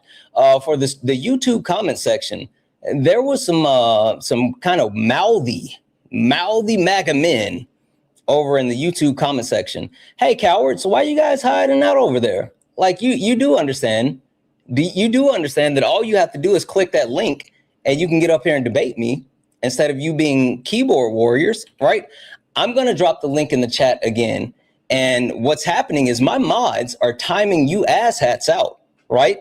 So you better click the link, because if you don't click the link, then you're not going to have a voice anymore. Period. If you can't get up here and say it with your chest, then you're not going to say it at all. So now I'm watching the YouTube chat just like my mods are watching the YouTube chat. I'm not going to let you guys hide in the comment section. That is not your space. Period. Again, only request up if you're a Trump supporter or disagree with anything on the background. We're only looking for some debates. Only request up if you are a Trump supporter or disagree with anything on the background. We're only looking for some debates. If you're friendly, tap the screen, share the live, send your daily heart me. It's only one coin. It will help boost the live and push us out to the FYP. Now, guys, while we wait on anyone to have the testicular fortitude to get in the box, there's a couple of things that I want to actually talk about, right? A couple of really important things I want to be able to speak on. Number one, for anyone who doesn't know, Iran, the Strait of Hormuz, is shut down again. It's shut down again after Donald Trump actually went through the whole diatribe of saying, like, oh, we're winning. And which this is the thing that, like, I don't understand. Donald Trump, from a day-to-day basis, says that we're in a good spot. We're winning, unconditional surrender. But then at the same time says, like, oh, they need to open up the strait. They need to come to the table. And I'm so confused. But I think Donald Trump is confused as well. I know for a fact that Donald Trump is confused as well. And when I say Donald Trump is confused as well, when Donald Trump was questioned about the ability to purchase gas or purchase oil from Iran, Donald Trump had this to say about the U.S. and Iran. No, Lebanon. Right? So they'll be working with us. Well, if they're firing Jay Powell, firing Iranian oil. What? Are you still interested in acquiring Iranian oil? Well, we'll see. I mean, we have a very good relationship with Iran right now, as hard as it is to believe. And I think it's a combination of about 4 weeks of bombing and a very powerful blockade. The blockade is maybe more powerful than the bombing, if you want to know the truth. Are you going to make? Yeah. So Donald Trump is saying that we actually have a good relationship with them, but it's based off of the blockade and the bombing. That makes no sense. That's incoherent. But that's Donald Trump, right?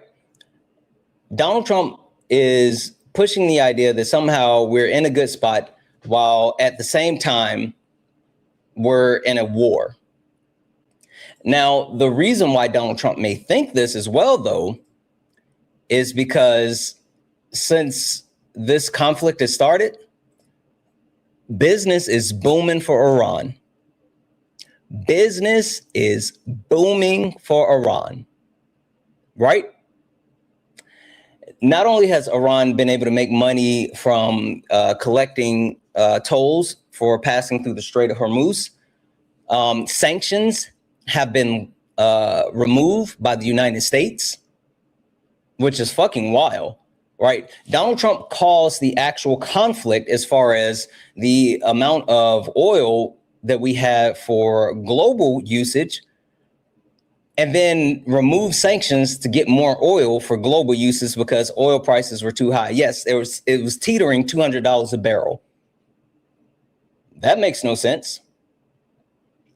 But Donald Trump actually not only removed sanctions.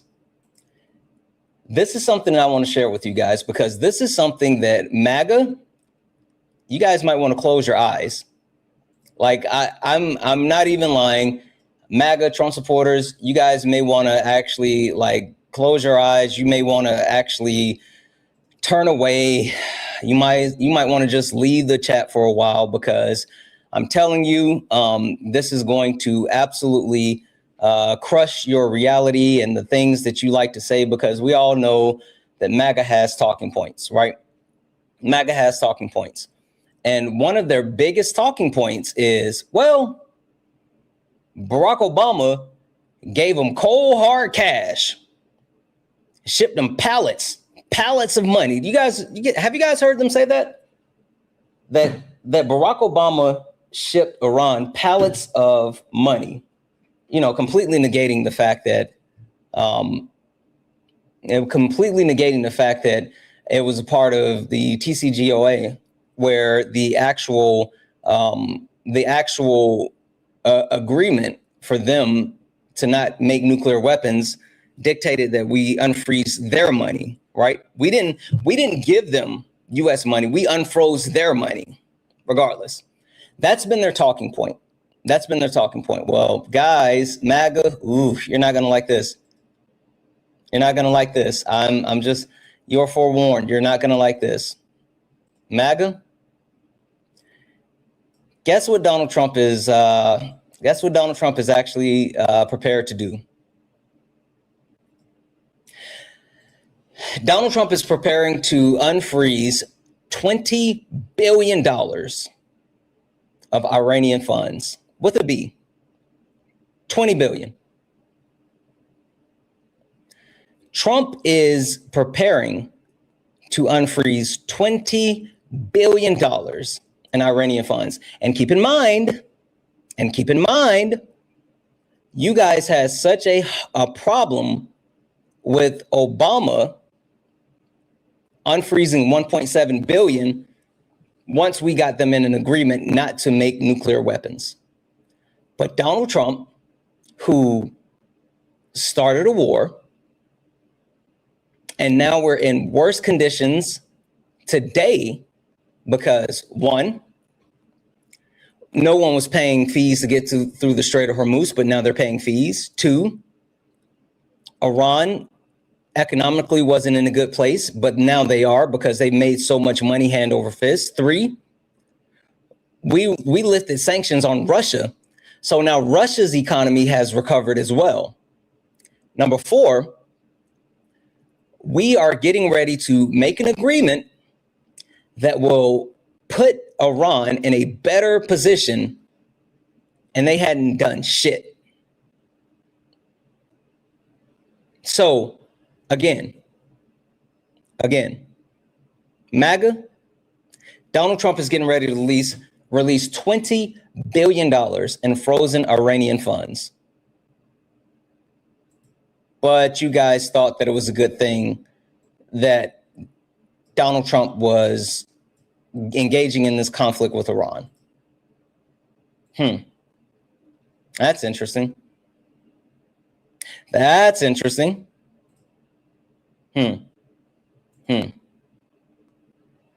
Yep, it is the art of the deal. It's absolutely the art of the deal. Now, the one thing that I do want to make sure that I call out as well is because Donald Trump is not only is this Trump administration currently making bad deals, they're currently going after shit that doesn't matter. We're going to talk about it in a second. Guys, remember, only request up if you're a Trump supporter or disagree with anything on the background. We're only looking for some debates. Only request up if you're a Trump supporter or disagree with anything on the background. We're only looking for some debates. Hi, are you a Trump supporter or disagree with something on the background? Oh, okay.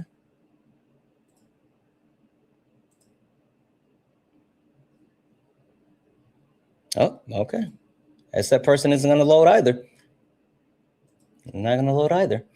Really quick before I go there, W's in the chat for Emmanuel. Emmanuel sent a $5 donation saying, why is our gender so buns? Yeah, because men suck. Men suck, period, full stop. Thank you for coming to my TED Talk. W's in the chat for Amanda for the $1 donation saying,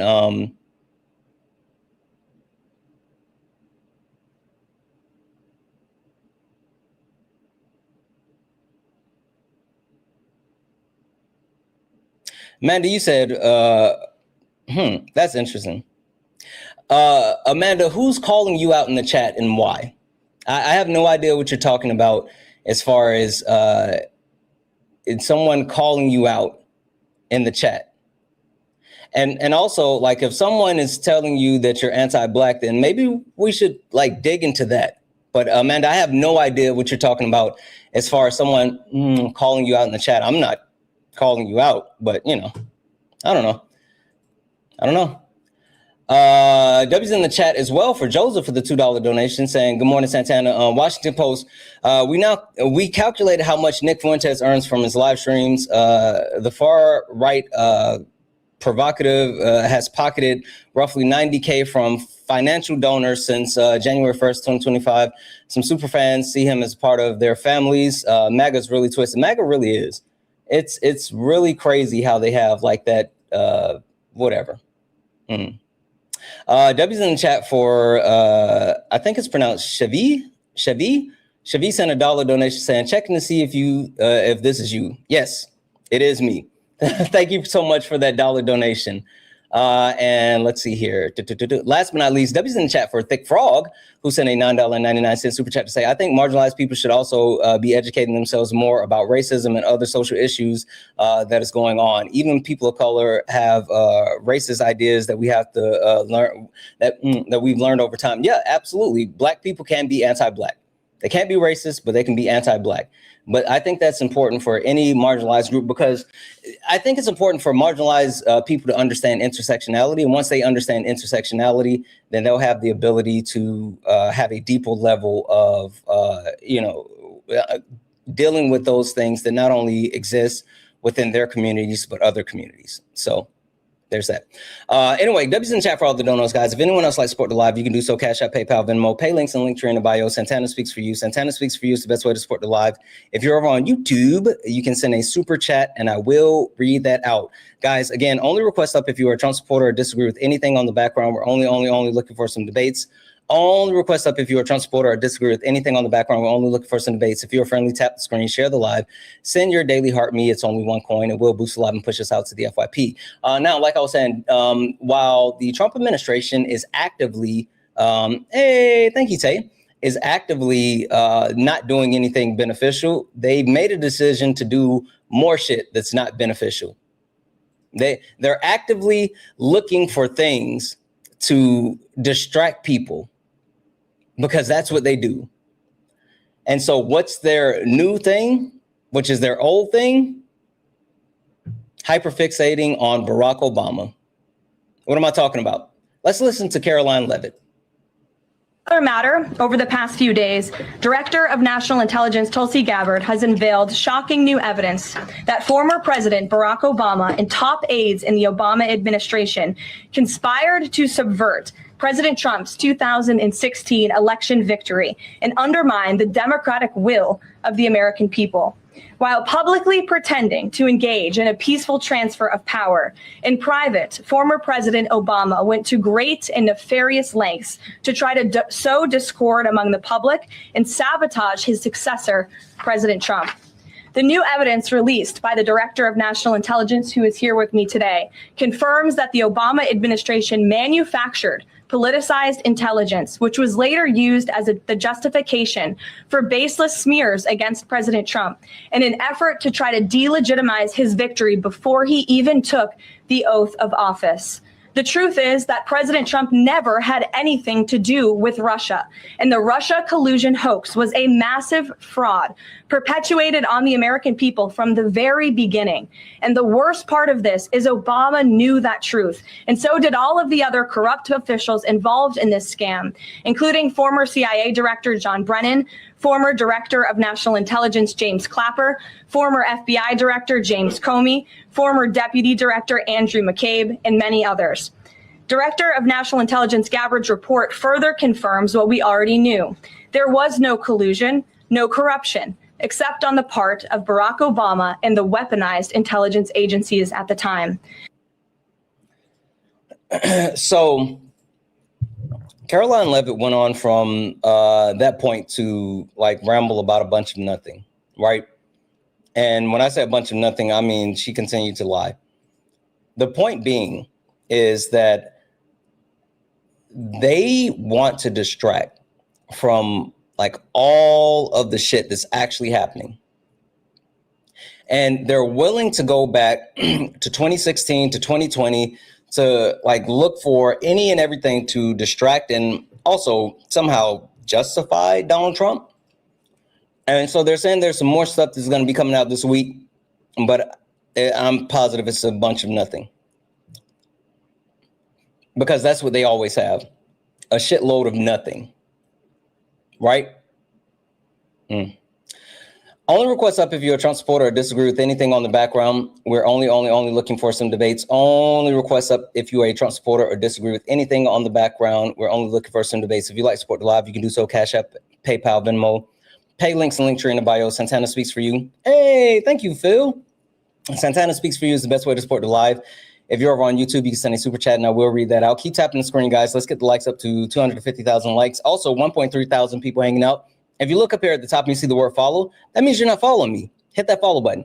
Hit that follow button. Turn on notifications. So you know when we go live all the time, every day. We got a lot of really cool shit coming up. So you're going to want to make sure that you hit that follow button. You're going to want to make sure you turn on those notifications. And yeah. But the thing that Donald Trump and this Trump administration, they're trying to hyperfixate on Barack Obama to distract from a couple of things. First and foremost, the biggest thing that they're trying to distract from is the war in Iran, right? Because it's going really bad. But the reason why they're trying to distract us with the war on Iran, the war with Iran, is because they're trying to distract us from the Epstein files. Hey, thank you for that. That's what we call a plot twist. That's what we call a side mission.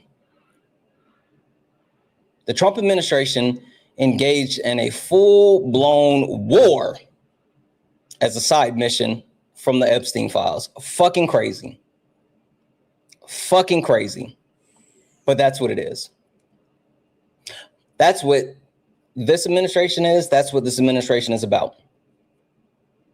Now, I do want to make sure that I'm calling a couple of things out. First and foremost, the Trump administration is absolutely one of the worst collection of people I've ever seen. Period. One of the worst collection of people I have ever seen. And while Donald Trump sits at the pinnacle of the worst, every single person that he's put in these positions are woefully unqualified or either just spineless. I do think the only person within Donald Trump's administration that's not unqualified is Marco Rubio. But Marco Rubio is absolutely a sniveling, spineless worm. Which is funny because, you know, he used to push back on Trump somewhat, but now he just, I don't even want to say it. Anyway, but the most interesting person at this time is Kash Patel. Have you guys seen what's going on with Kash Patel? Has everyone heard what's happening with Kash Patel? Debbie's in the chat for Adrian for the $1 donation saying, this you? Yes, it is me. Thank you so much. Debbie's in the chat for, oh shit, hold on. Shave, thank you so much for the $20 donation saying, copy, bro. Respect the work that you do, one love. Thank you so much for that $20 donation. You're fucking awesome. Debbie's in the chat. Debbie's in the chat. Again, yes, if anyone else like to support the live, you can do so. Cash App, PayPal, Venmo, pay links, and links are in the bio. Santana speaks for you. If you're over on YouTube, like Chip's in a $20 YouTube super chat to say, have you noticed how some MAGAs are now trying to distance themselves from Trump? Nah, stay over there on that side. Yeah, they really are. They really are. I don't care about people regretting their vote. I only care about like what actions you put forth to fix the shit that you fucked up. Like, that's why I don't like talking to people like, well, you know, I kind of regret my vote for Trump. I don't give a shit about you regretting your vote. Like, what are you doing to fix what you did? Like, you can regret all you want to. Fix the shit that you fucked up. Anyway, you can send a super chat. I will read that out. Kash Patel, for those who don't know, with being the head of the FBI, one of the most prestigious three-letter agency in our country, one of the top level of law enforcement, right? The FBI. And at the top level of law enforcement, sits a lush, an absolute wino, someone who has drinking problems, someone who not only has drinking problems, but someone who is actively not trying to address said drinking problems or even admitting that there's a problem. So the Atlantic broke a story about Kash Patel, and the story detailed with insider information how not only did Kash Patel have a history of drinking, but he had a history of over drinking, so much to the point because he was drinking to the level of intoxication in front of the White House staff and other Trump administration staff. So much so that his security detail, and this is a quote, and this is from the information from the Hill, members of his security detail had difficulty walking Patel because he was extremely intoxicated. His actual staff, his security detail had a hard time with him because he couldn't even walk.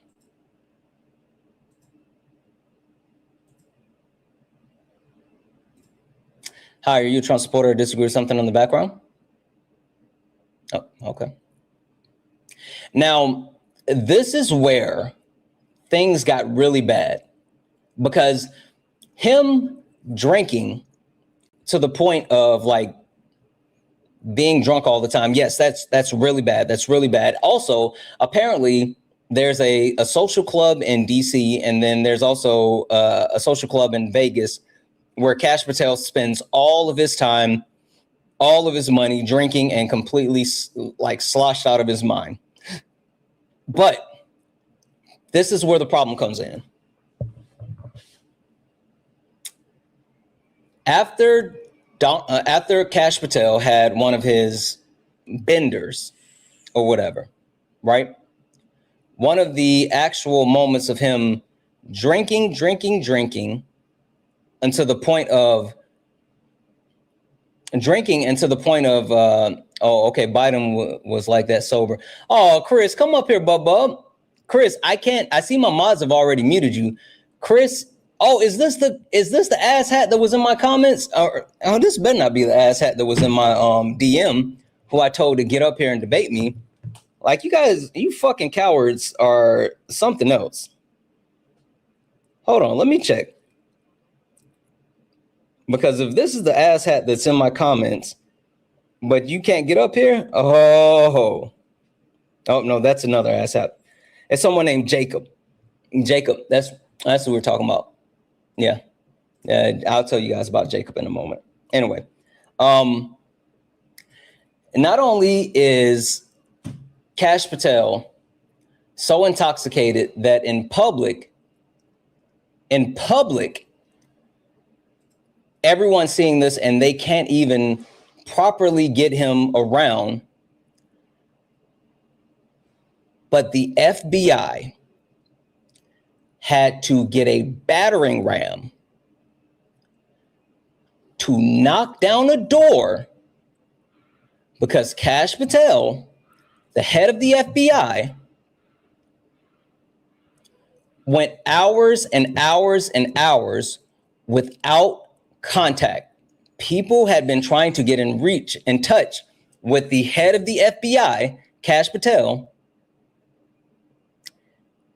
and it was hours upon hours upon hours of not being able to reach him that they had to get a battering ram because he was behind a locked, secure door. He was so drunk that he was not responding and they couldn't get in contact with him.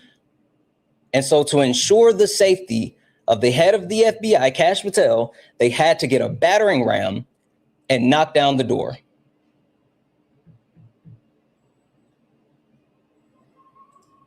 That's firsthand testimony that's corroborated by the Atlantic. I'm sorry. Wait, was it the Atlantic or hold on? Let me make sure. Yeah, it was the Atlantic. Now, Kash Patel has come out and been on the record and said that, this isn't true. He denies it and that he's going to sue the Atlantic. And of course, he called it fake news. Has he already filed that lawsuit? Yeah. He said and this is a quote from him, they were on notice that the claims were categorically false and defamatory. That's what he said, right?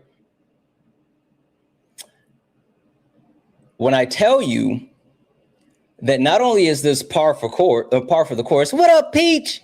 Hey, Peach. W's in the chat for Peach. Not only is this par for the course for Kash Patel and the Trump administration, it signifies the people that are in power. Think about it for a second. Because this isn't like the first big fucking like crazy thing to happen with Kash Patel. And the other thing that happened, I think that we let that go by way too fast. Does anybody remember what just happened like a couple of weeks ago with Kash Patel? Does anyone remember what happened just a few weeks ago with Kash Patel?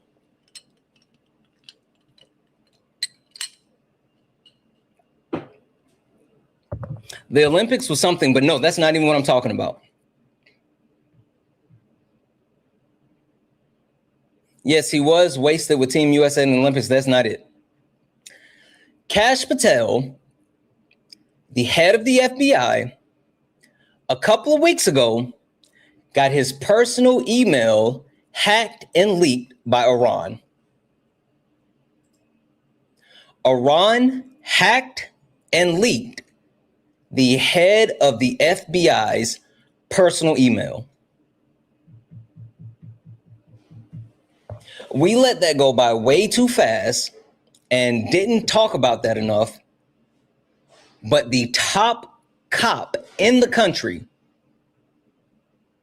had his personal email hacked and leaked by another country.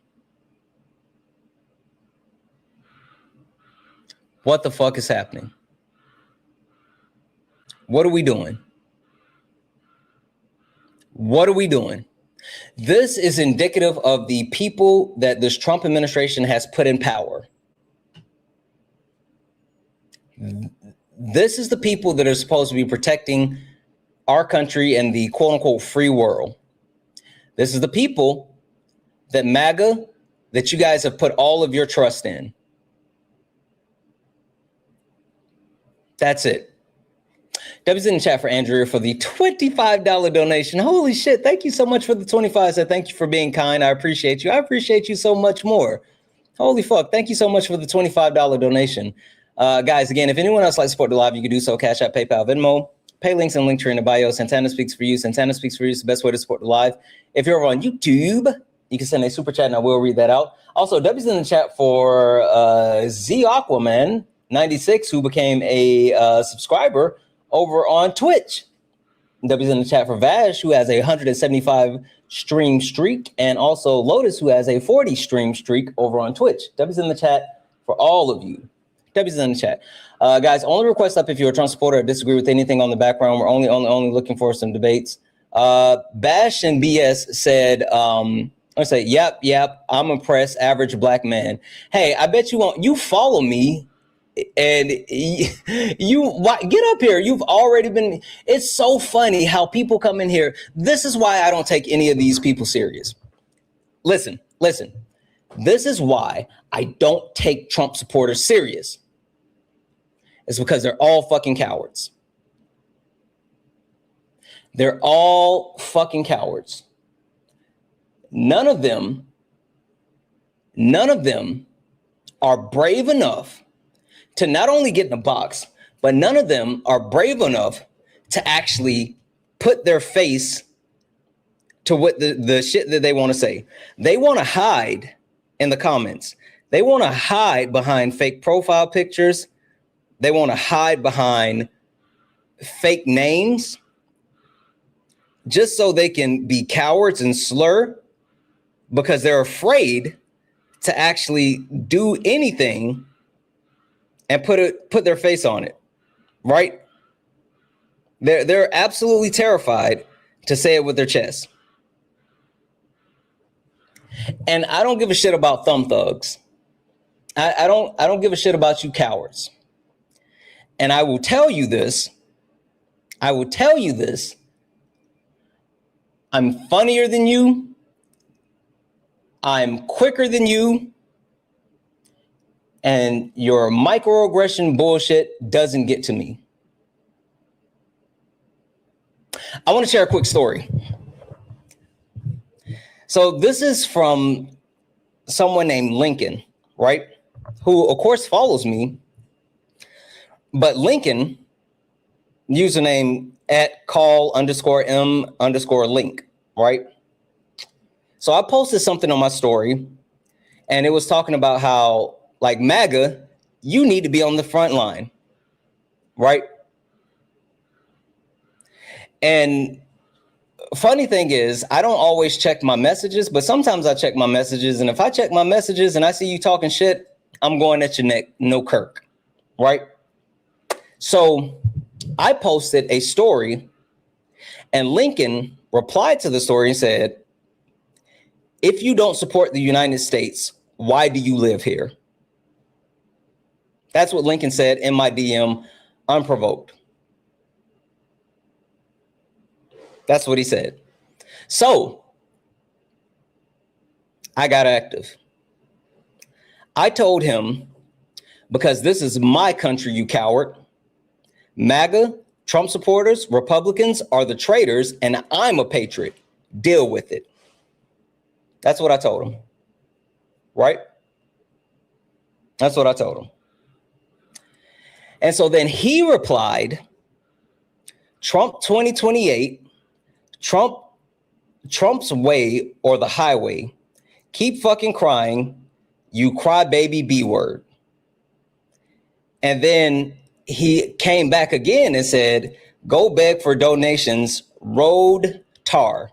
He tried to slur. He tried to say the R slur, but he didn't type it out because he knew that, that'll be flagged.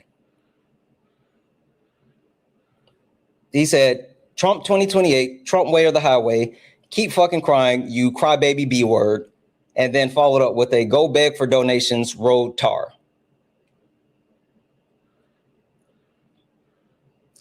So that's when I leaned into all the fuck shit. Chat, you guys know me. You guys know me. You know how I am. You go low, I'm taking you to hell. Literally. So I replied, you're so stupid that you admitted that you want to violate the Constitution with your daddy being in office for a third term. And spoiler alert, he will be lucky to make it through this whole term. He's close to a dirt nap because he's almost 80 years old, you donut. So you're going to have to find another big, strong man to make you feel special and protected.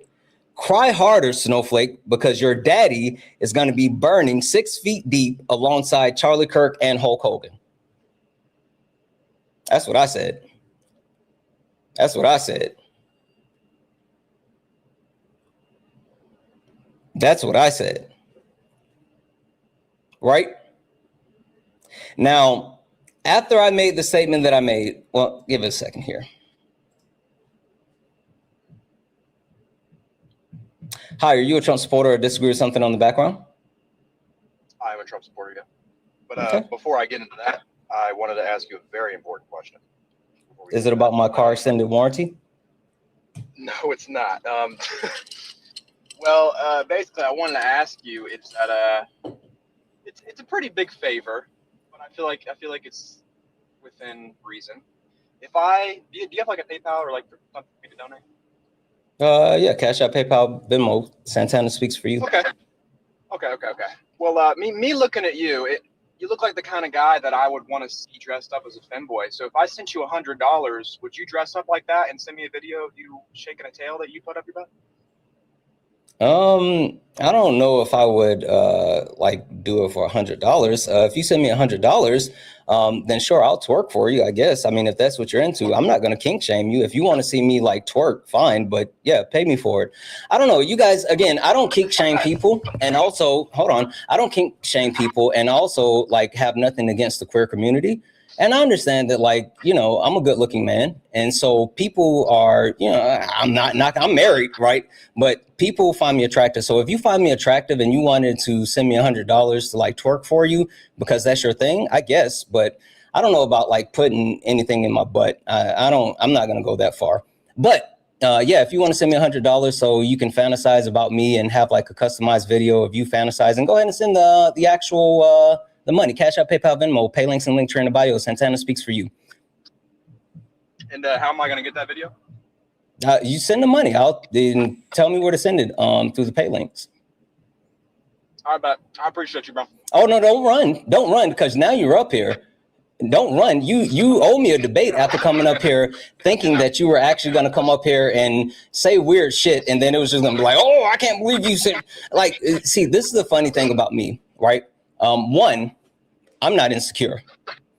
So like the weird shit that you would say to other insecure men like yourself that would actually trigger them, that doesn't happen with me. Two, I'm funny as fuck. So no matter how much you try to troll me, you can't out troll me. And number three, the only thing that you just did by coming up here and saying what you said was prove that you are someone who's sexually repressed, and the best thing that you have is going to random people on the internet and begging to send $100 so they can do weird shit for you to get you off. I'm again not kink shaming, but now you owe me a debate. So which point on the background do you disagree with that you would like to start with? Here's the thing, Santana. I was never no. to say that. Oh, okay. So now you're blocked, you coward, because like you came up here and you wasted my time and you also didn't send any money. So now you're blocked for wasting my time. Fuck off. When I tell you the way that they think like weaponizing homosexuality is like something that it's weird that they think like being gay is a slur or some shit. I don't know. I don't understand it. I don't understand it. I don't understand it. Like, and there's nothing, fun fact about your good buddy Santana. I don't feel embarrassment or shame from other people. Meaning you can't say anything that's going to embarrass me. Only I can embarrass myself, and I'm damn good at it. But like, you can't embarrass me. I can only embarrass myself. Also, I'm not going to feel like the awkwardness. I don't do awkwardness. Like I can sit in silent and just stare at you in your face until like the awkwardness is whatever. So it's just weird. I think it's because it works so much on other people, and they're just like, oh, you know, I can't believe you said or did that. Get out of here. Ah. Not me. Not me. No. W's in the chat for Jeffrey for the $2 donation saying much love. Keep up the good fight, friend. Absolutely. W's in the chat for you. W's in the chat for Mia. Mia sent a $5.55 donation saying respectfully twerk fun. Sorry, couldn't resist. You're the best. Keep cooking them. Absolutely. W's in the chat for Mia who sent $5.55 towards the twerk fund. And W's in the chat for Sanders. Sanderson, a $50 Euro super chat to say, I had Johnny Pomadesso live on yesterday. He wants the U.S. out of Iran. Ukraine said, and he said the EU and the UN must take over the Iran war because we're freeloading. Did any of you see how the American made, I don't know which flag that is, pay for this war? How can we trust America again? Yeah, listen, I'm not sure about those comments, and like I completely disagree with that as a whole, as far as like anyone taking over that quote unquote war, like because that war is not a real war. Like let Israel fight their own battles. That has shit all or fuck all to do with anyone at all, right? But with that being said, us and our allies is something that we have to protect, right? And I get it. I know for a fact that so many people that we align ourselves with no longer trust us because this current administration and how they actually have turned their back on everyone else. I just want to say that, like, one, the people still believe in you, so please believe in the people. And two, hopefully someday soon, there's going to be a change of tide and we'll be able to make amends. So there's that. And guys, holy fuck. Massive fucking W's. Massive fucking W's in the chat for Philip. Philip sent a $250 donation. What in the fuck? Let's go, Philip. Philip sent a $250 donation, said, okay, so what you're saying is you and me are about to have a dance off. My back would break, so you got it. Listen, Philip, if we had a dance off, you probably win, because I know my lane. I know I do a little two-step. I got a little bit of a two-step, but I'm not sitting out there doing all. Listen, I don't do a bunch of. I know my lane. I know my space. I stay right in my space. I got that two-step for you. I catch the beat. I got the rhythm, and I'll give you that two-step. One thing that I do know how to do, though, is step. I can step. Black people, if you know, you know. I can step and I can stroll. W's in the chat for Philip, guys. I want to see 1 million W's in the chat for Philip, and I want to see that like non-stop, like non-fucking stop. 1 million W's in the chat for Philip, non-fucking stop. Also, W's in the chat for Tess for the $20 donation, saying, when Donald Trump reads from the Bible, when Donald Trump reads the Bible from the Oval Office in the broadcast reading session, who wants to put money down on if he will either fall asleep or read it, or if it'll be AI? It'll definitely be AI. Absolutely. Absolutely. Without a doubt. Fucking absolutely. W's in the chat for Tess. W's in the chat for Tess, Mia, and 1 million fucking W's in the chat for Philip. And keep it going. I want to see those massive W's in the chat for Philip nonstop. Just like over and over and over and over and over. Massive fucking W's in the chat for Philip. Guys, if anyone else likes Support the Live, you can do so. Cash App, PayPal, Venmo, pay links and Linktree in the bio. Santana speaks for you. If you're over on YouTube, you can send a super chat and I will read that out. Also, if you look up at the top and you see the word follow, that means you're not following me. Hit that follow button. Hit that follow button, turn on notifications. We only got 77 new followers on the stream. And I know for a fact that there's more than 77 people who are watching who have not followed me. So please, please, please hit that follow button, turn on notifications so you know when I go live. And if you are a Trump supporter or disagree with anything on the background, get in the box. We're only looking for some debates. Only request up if you're a Trump supporter or disagree with anything on the background. We're only looking for some debates. Now, to finish up what I said, right? For any of those who didn't hear, I was talking about the actual back and forth exchange. Nadia, you know it. You know it, Nadia. You know it. You know. Anyway, I was talking about the actual, as a white woman over there, I was talking about the exchange as far as this asshat Lincoln who was in my inbox, right? My DMs, right? And he tried to r-slur me, and he also called me a crying B word. And so the last thing that I said to him was, you're so stupid, you're admitting, howdy partner, that you want to violate the Constitution with your daddy being in office for a third term.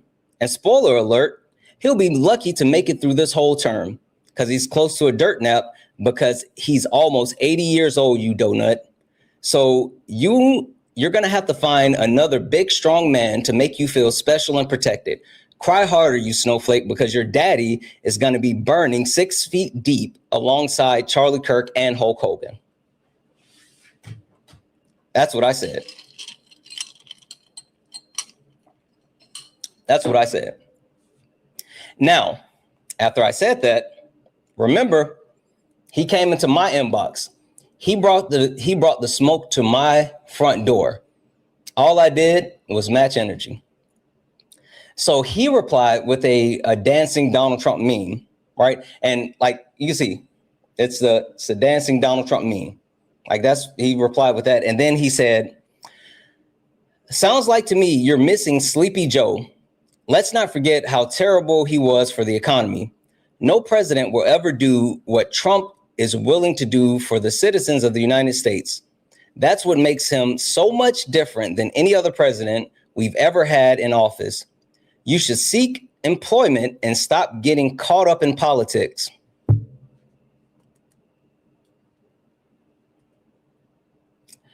Go work at your local zoo where you fit in best. That's what he told me. He finished up, he said, you should seek employment and stop getting so caught up in politics. Go work at your local zoo where you fit best.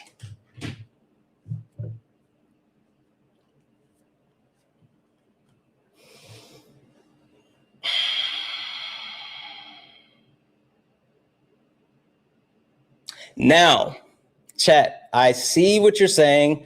I know where you guys are going. I know. I know that made a lot of people upset. I know that made a lot of people upset. But when I tell you, don't worry, I got it. Chat, when I said, don't worry, I got it. Come on now. Come on now. Come on now. Because let me tell you, when he dropped that line,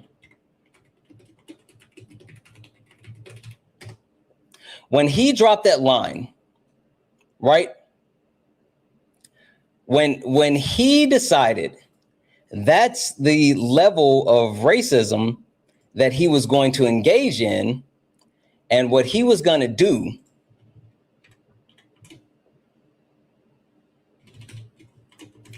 this is what happened. After he said, let me read that last portion for you one more time.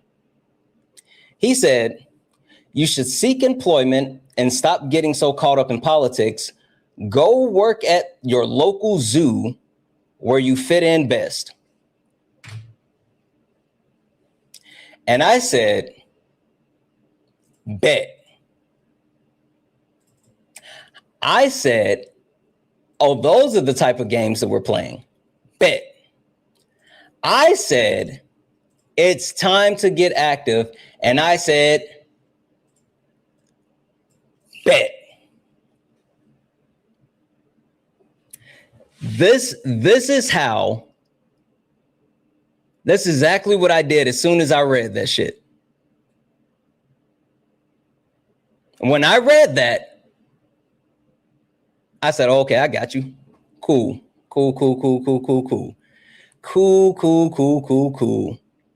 So my reply, me working at a zoo would be appropriate because I'm dog walking monkeys like you every day. You can stay stupid. That's not on me. Keep waiting on your daddy to send your Doge check and let me know when your grocery prices go down from the tariffs and you can afford to move out of your mom's basement, asshat. Now, listen to what I said. I told him I was dog walking monkeys like him.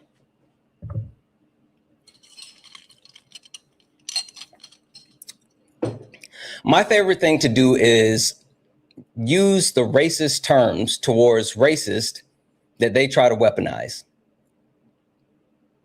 Yep. Uno reversed the fuck out of them. That's exactly what happened. Uno reversed the fuck out of them.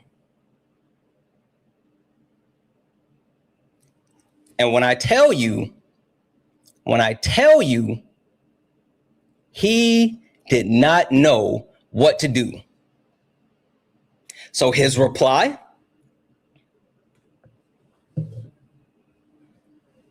crazy thing is, you're the closest thing to identifying as a monkey. Sorry, not sorry. That's what he replied to me. He replied to me, crazy thing is, you're the closest thing to identifying as a monkey. Sorry, not sorry.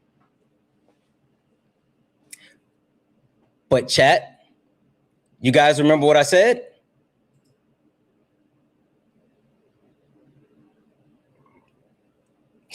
You guys remember what I said?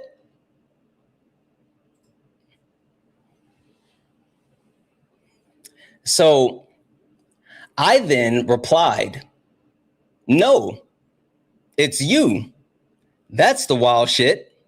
You're literally closer to a monkey because of your DNA and your physical characteristics, but you're too stupid to even notice. And then I sent this picture.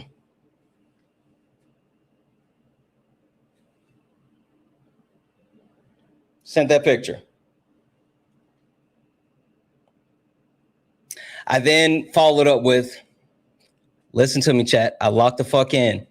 Chat. I then followed up with, now dance, boy. Dance, monkey, yeah, yeah.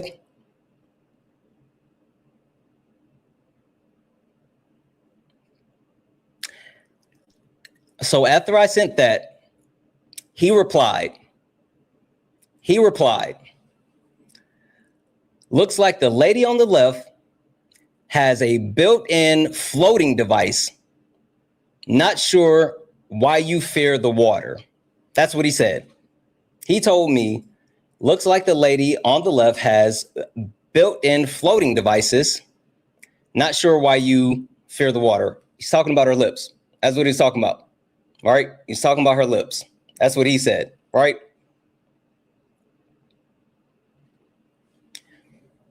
And you know what I said? You and your clan ancestors look just like monkeys. Now dance, boy.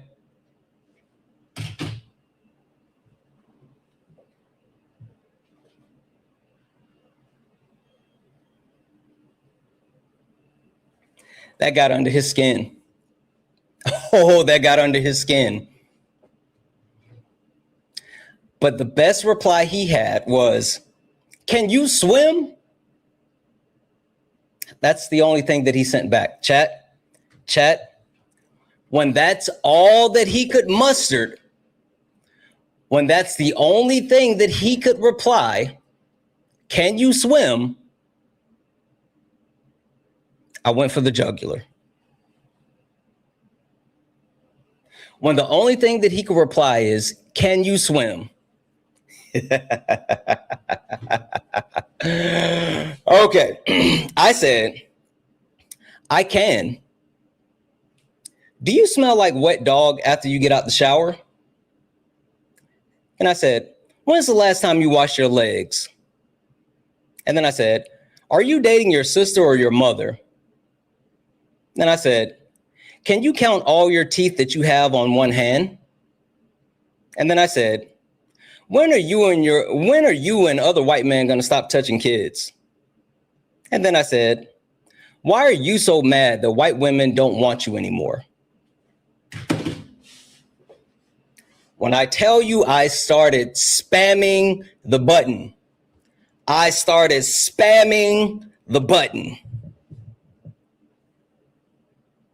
because he thought that he was going to come into my comments, come into my DM, talk shit, and try to be low-key racist. I don't do shit low-key. I do it all high-key. So after spamming the button on him, he replied, This was his reply. This was his reply. After all of that, the best reply he had was, "Your daughter washes my legs for me on command." After all of the actual replies I had to him, his reply was, "Your daughter washes my legs for me on command."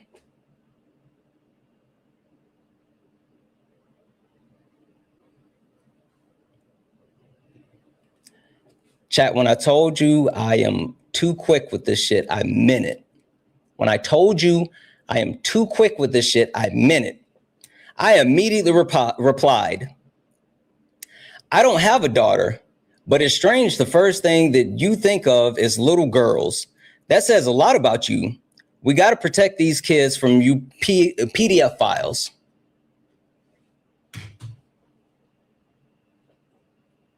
It's weird as shit. After I hit him with a multitude of insults, the first thing that he wants to do is talk about little girls.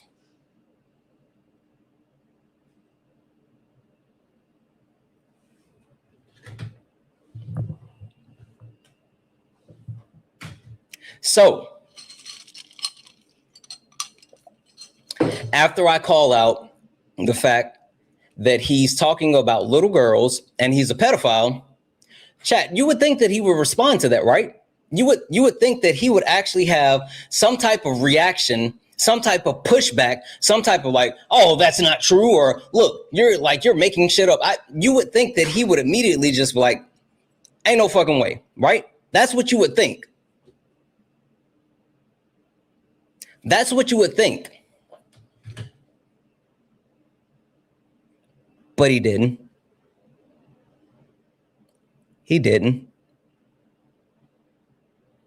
What he replied with was, "Your ex-wife loves my white C word."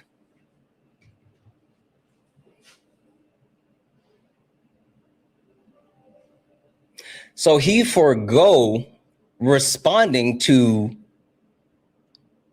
me calling him out for being a pedophile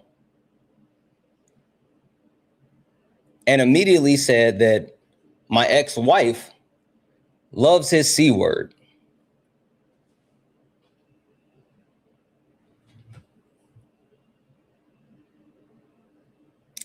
Chat, you can't out-troll a troll. You can't out-troll a troll. So my reply was, "Okay, you think I care what my ex-wife loves? You're not good at this, mediocre white man. You should cut your losses and cry about how you're being replaced. You're not tall enough to ride this ride. But since you're so focused on who likes white C words, tell me, why are white women no longer having babies with you? Why don't white women want white men anymore?"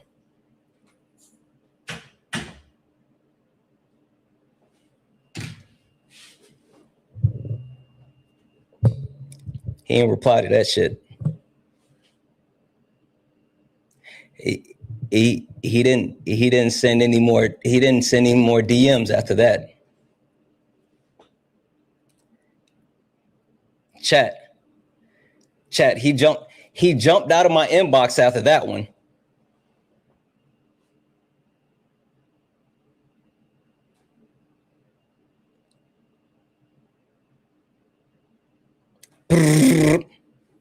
No reply? No words? What happened? You were just Billy Badass a few moments ago.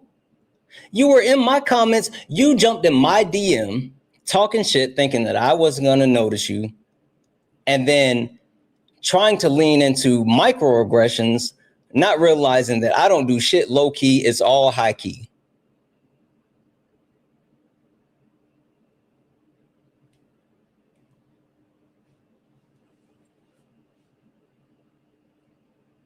So the point of all of this, right? The point of all of this Two things. One, while I have love, respect, and admiration for a lot of different people across this app, a lot of people that I interact with, a lot of people that I either call peers or friends or brothers or sisters or whatever, I have a shit ton of respect for anyone who is willing to do this day in, day out. I truly mean that. I truly, truly, truly, truly mean that. But when I tell you,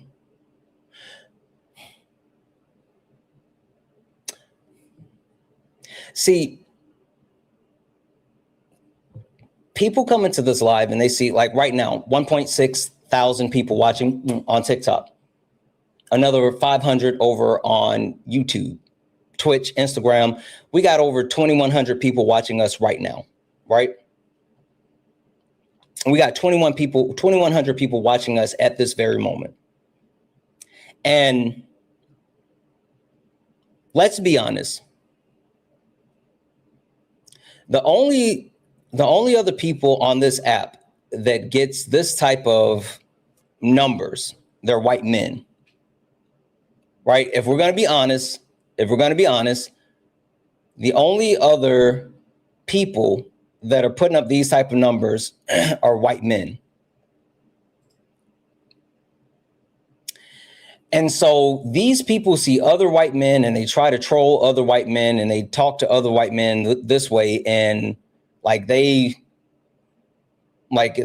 doesn't necessarily yield the same results, right?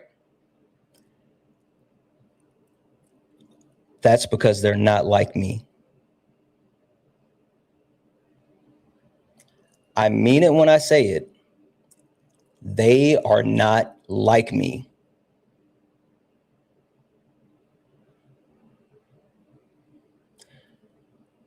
So before you jump in my DMs thinking that I'm going to have the same reaction that you may have had with some of my peers, some of my friends, some of my brothers, just understand, they're not like me. I'm built different. Just a fair warning. The second thing is, we got to bring back shame. We got to bring back shame. I think bringing back shame is so very important. We got to bring back shame. I believe that we need to bring back shame. Hi, are you a Trump supporter or disagree with something on the background? Liberal mom? Oh, okay.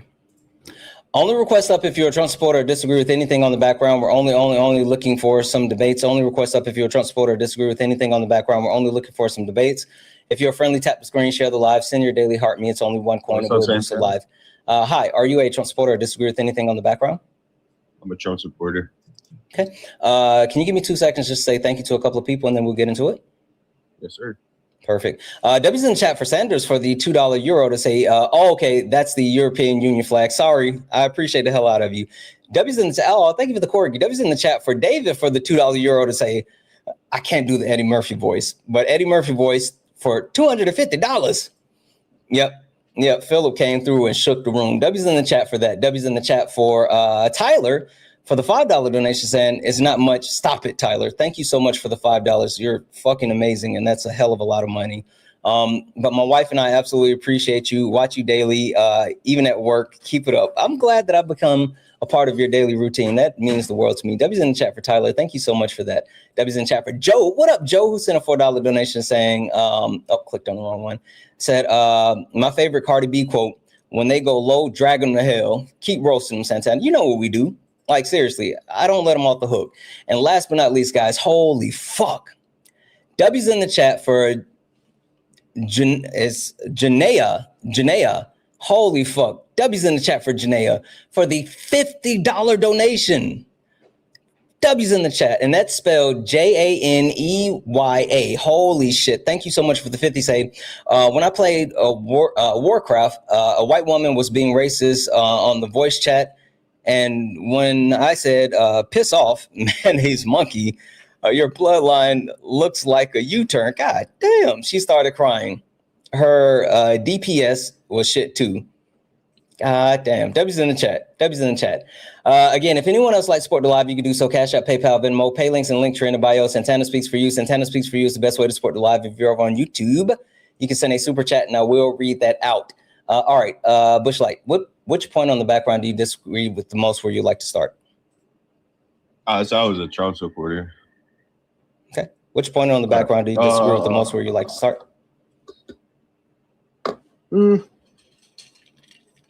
Hello, let me see. I did want to ask you a quick question. That's why I came up also. Okay, are we still going to debate after your question? Because for some reason, like it's a debate topic. I mean, it's something I wanted to debate you specifically about. Okay, go ahead. So if it was Trump and Kamala, I'm gonna just say Harris, so I don't get her name wrong. Mm-hmm. If it was Trump and Harris, you would have voted for Harris, correct? Yeah, I voted for Kamala Devi Harris. Okay, and don't you? I believe that people are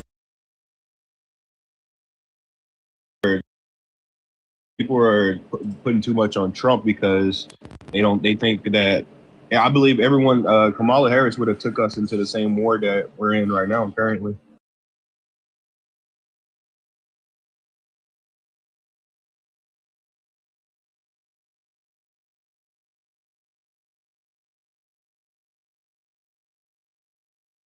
No, thank you, Michael. Two. Thank you. I was gonna do that on my own.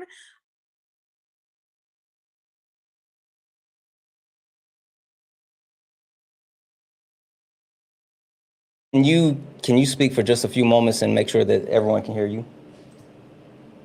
Yeah, it should be back now. I can see you now. Yeah, it went off early. Okay, can everyone hear him? Okay, all right, perfect. So you were saying the war. Yeah, I was saying that because I remember seeing the speech actually earlier today. It was in, I believe it was 2024, 2025. Kamala Harris giving a speech on Kamala. Why? Ms. Harris, she gave us a speech on how much she would Israel needs to defend themselves against Iran and everything. She gave that full speech pretty much, which kind of made me question: do you believe that she would have put us in that same war?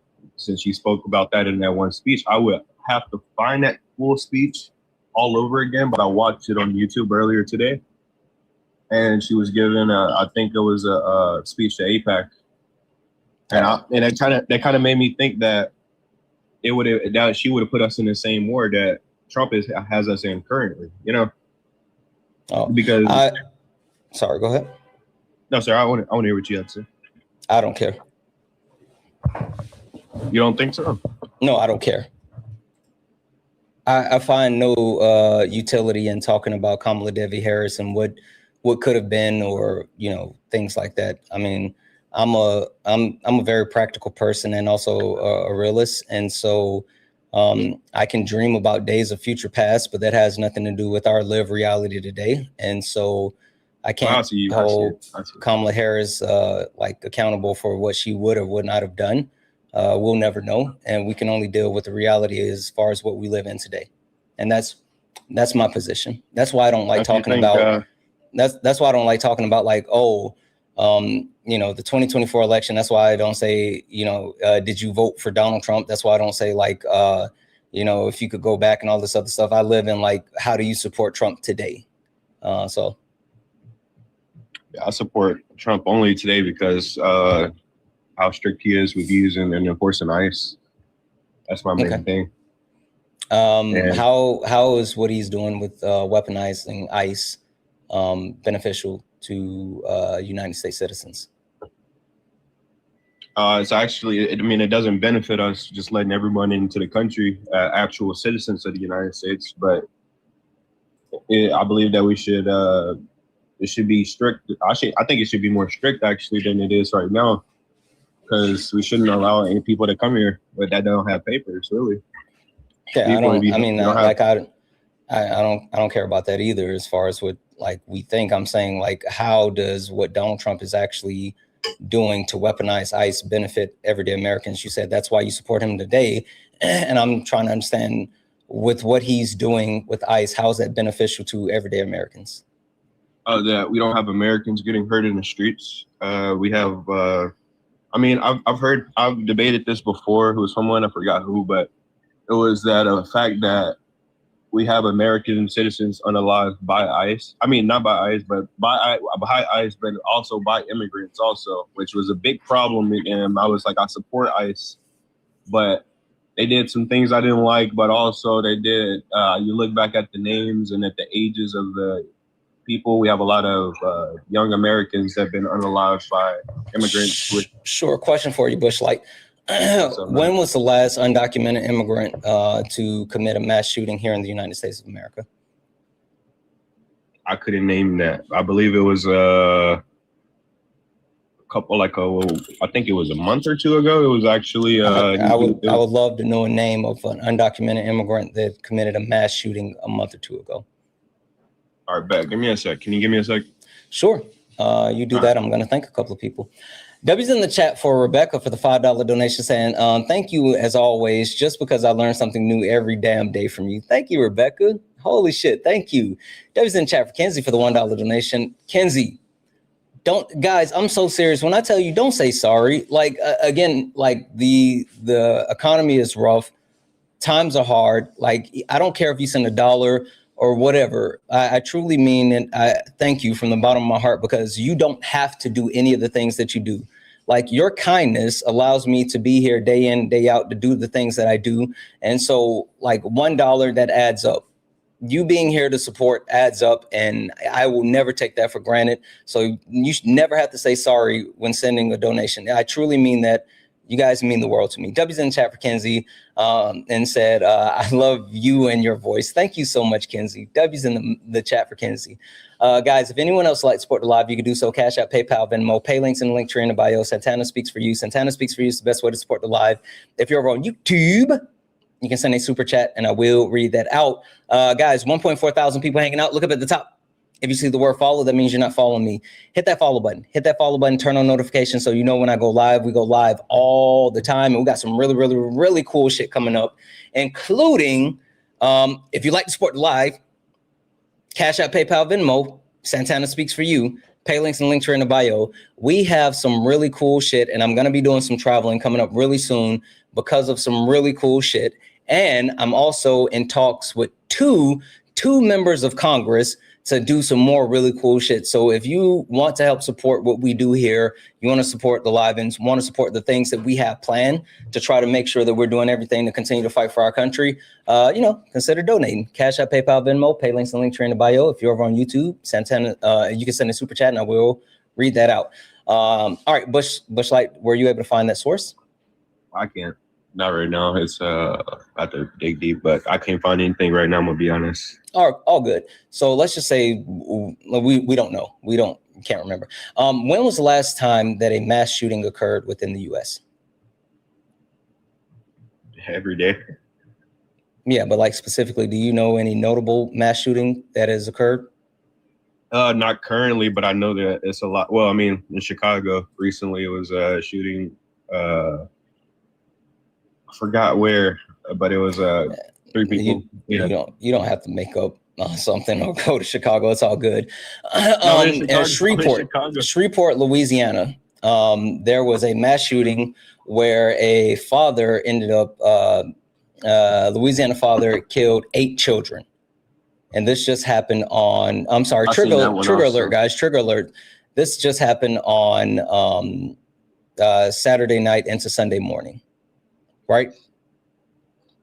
The point that I'm trying to highlight, we're bringing this up, is the premise that for some reason we need to worry about undocumented immigrants and we need to use ICE to get them out of the country because they're bringing all this crime into the country. That's a fallacy. The United States is the #1 for crime.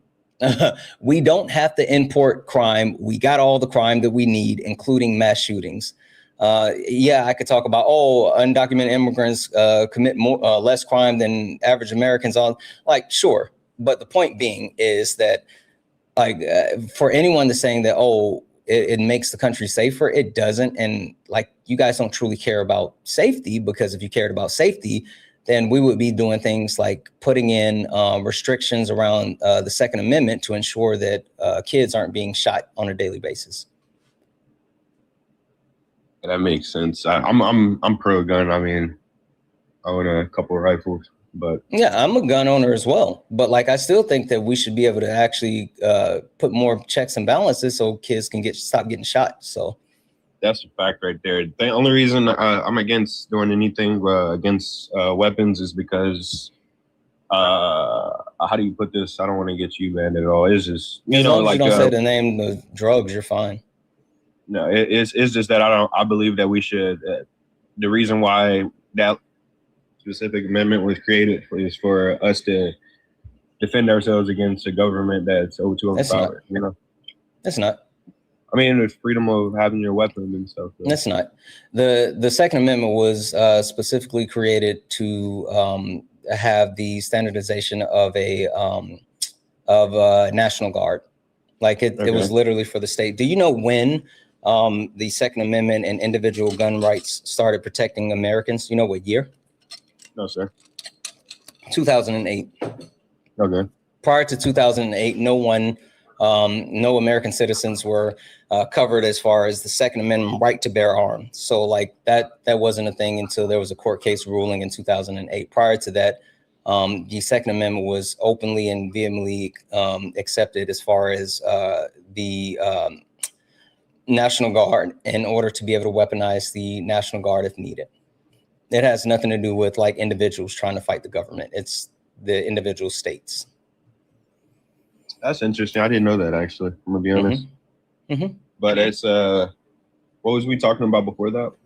You were talking about the undocumented immigrants and the crimes that they commit and all this other stuff, and I said it's a fallacy, and like I remember. ICE and deportation doesn't do anything to help crime. Yeah, the main reason I support ICE is because that I've seen that it was a lot of citizens actually unalived. I can name a couple of them. I mean, I don't need you to name the citizens again. I'm not saying that there's never a case of undocumented immigrants harming Americans or other undocumented immigrants. What I am saying is that it's a fallacy, because if you look at where the real issue is with crime in our country, it's homegrown. It's the people that we have here, and we need to be focused on putting in guardrails to protect American citizens from American citizens, more than we need to be spending massive amounts of money on mass deportation, which doesn't actually benefit everyday Americans. Yeah, well, I'm gonna be honest with you, I don't disagree with that at all. Can't kind of shove you down right there. I don't disagree with that. That's a fact, honestly, because I believe that.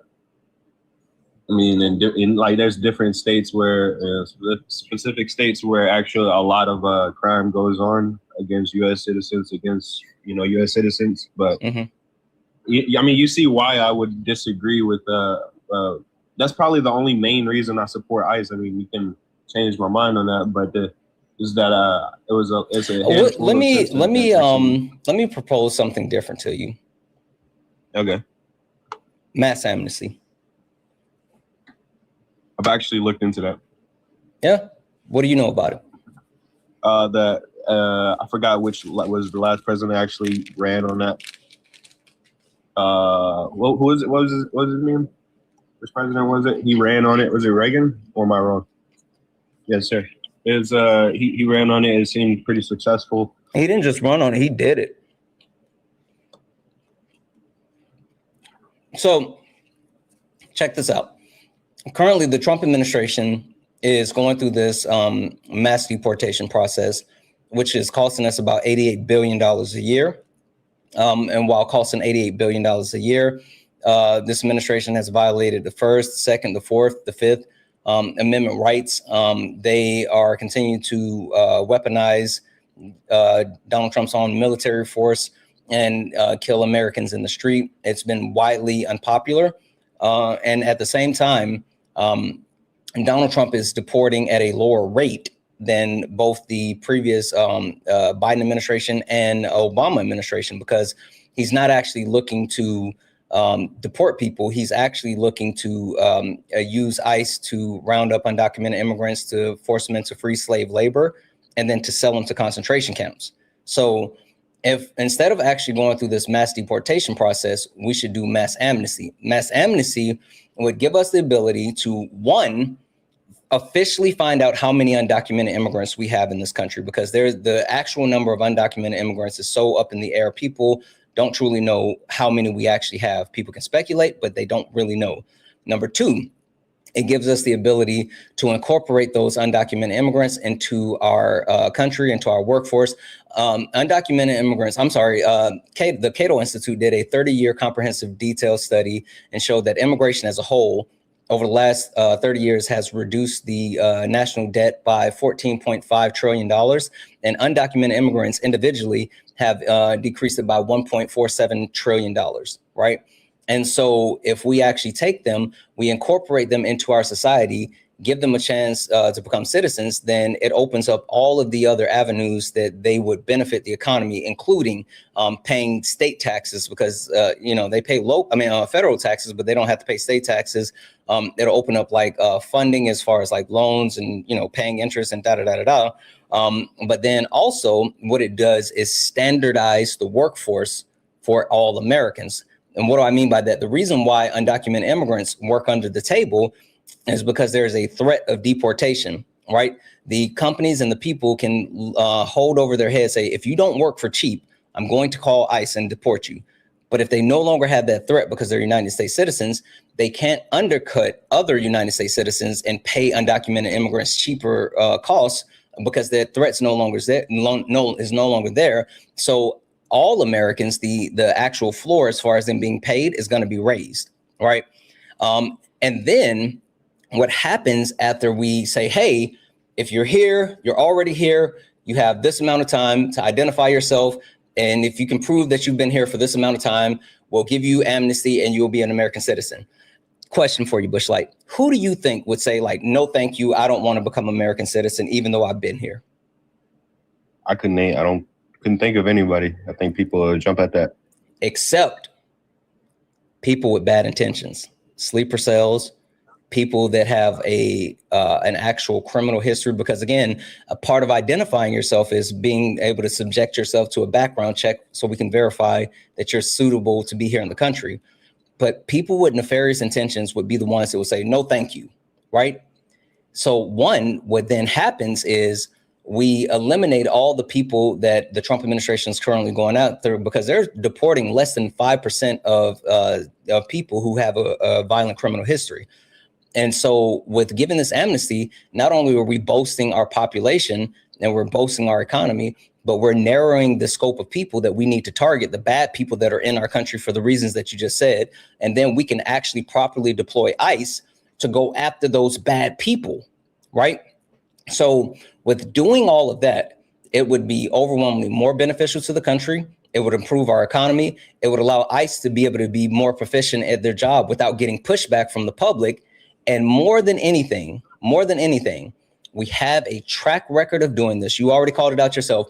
Ronald Reagan, the president who some deemed to be the greatest Republican president of all time, not only ran on this, but did this to a successful tune. We can do this again. It'll be beneficial to our country, and we can actually help secure our borders. We can actually help with, help reintegrate these people into a society. We can help with our birth rate. We can help with so many things, and it would be cheaper than what we're spending for mass deportation. Well, that's actually a good idea, because it has been proven once that it can work. Yeah. Also, just FYI, if you don't know this, like this whole mass deportation thing that they're doing, it's been done here before. Like they did it in Florida, and Florida tried to do this on a state level. And what happened with Florida was their economy started to tank. Inflation started to rise. They scared so many undocumented immigrants out of the country that like food was rotting on the farms in Florida. It was like one of the worst things that they tried to do to their state, so much so that they had to reverse course. So like what Donald Trump is doing with this mass deportation, it's not even new. Like we've seen this on a smaller scale, and it didn't work then. It would be even more harmful to do it now. Yeah, I agree with that, actually. I I'd like to give mass amnesty a try, but I don't think any of the current day Republicans nor Democrats would try to run on that. That's the sad part about it. Well, I think that more than anything, because Donald Trump touted like getting him back in power because he's better for the border, he's better for like all of this other stuff, but he's not doing anything beneficial, right? And that's the sucky part. He also like had them shoot down the Langford bill, which was a Republican-led bill that the Biden administration started working on a month after being in power, and they worked on it for 2 years. It was the most comprehensive border bill we had ever seen. And there were so many concessions from the Democrat that they never wanted to make before, including concessions with DACA. And Donald Trump not only got that bill killed, he said two things. One, if the bill is shot down, then blame it on me.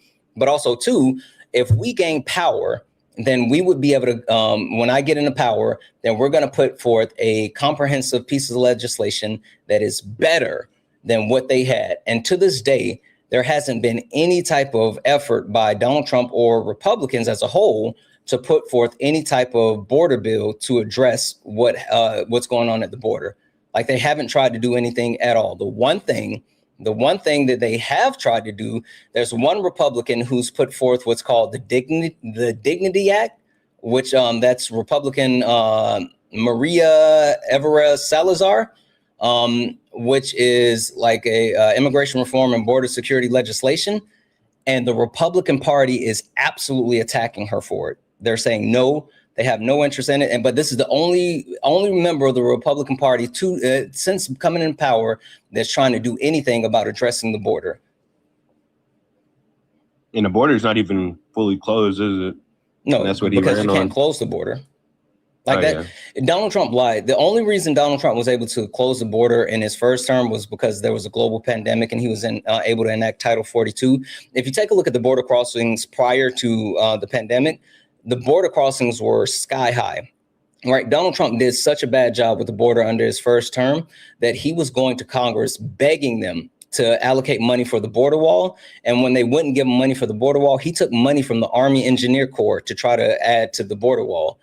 Like the border crossings were sky high under him prior to him being able to enact Title 42. Wow. Yeah. So I can't. He lied about the border. He's lied about immigration. He also lied about like what he's actually doing. Hey, I always like to talk about this. This is a fun fact. This one might blow you away. Hey, did you hear me say like Donald Trump is using ICE to force undocumented immigrants into slave labor and then sell them to concentration camps? Yeah. Did you know that? I didn't know that. I never. Would you like for me to substantiate it? Sure. I actually would. Okay. Did you know that we have slavery here in the U.S. today? No, sir. Yes. Yes, we have actual slavery still within the United States today. I'm going to put something on the screen for a second. I want you to read this. A second. All right. Can you read that? Yes, sir. Go ahead and read that for me. Neither slavery nor involuntary punishment for crime that the party shall be convicted. Okay. So the 13th Amendment didn't eradicate slavery. The 13th Amendment in our Constitution legalized slavery. And the prison system is modern day slavery. So what happened was they deemed to be, this is the way that we will justify slavery and indentured servitude, right? And so what's been happening is Donald Trump and the Trump administration via ICE have been rounding up undocumented immigrants and then putting them into the private prison system. And at the same time, normally they have like court hearings within a month, and then they make a decision whether or not they need to actually get deported. But instead of them having like maybe about a month of time, some people are taking up to 6 months, right? And that's completely out of the ordinary. And so what's happening is they're using them in these private prison systems for free slave labor, because as long as the undocumented immigrants are in jail, in prison, they have to work, and they work for free. And most there, I can get the list of states, but there's a majority of states where they absolutely work for free. Some states they work for pennies on the dollar. So, you know, but you also remember when I said that Donald Trump is deporting at a lower rate than Joe Biden or Barack Obama's administration? Yeah, I read that. It's true. Yeah. The reason why, though, is because in order to have something classified as a deportation, you have to either, one, send the people back to the country that they came from, or two, if a country who doesn't accept undocumented immigrants, like Russia will not take undocumented immigrants back. So we have to negotiate a third party country to send those people to. Well, Donald Trump and his administration, they're not doing that. They're just, thank you for the money gun. They're just sending people to these places that are concentration camps like CCOT. Do you know what CCOT is? No, sir. Okay. CCOT is a famous torture prison. Like last year, over 350 prisoners were actually lost their lives while in CCOT, right? And do you remember the case of Kilmar Albergo Garcia? I do. Kilmar Albergo Garcia was actually deported to El Salvador to CCOT and spent time in CCOT where he was actually tortured, physically and mentally tortured. So that's the prison in El Salvador? Yes. Okay, now I know what you're talking about then. Yeah. So Donald Trump has set up agreements with places like El Salvador and places throughout Africa to send undocumented immigrants there without sending them to the country they came from. Now, this is the catch-22 for all this. This is the part that's going to blow your mind. Have you ever heard of Core Civic? No, sir. Okay. Core Civic is one of the major players in the private prison system here within the United States of America, right?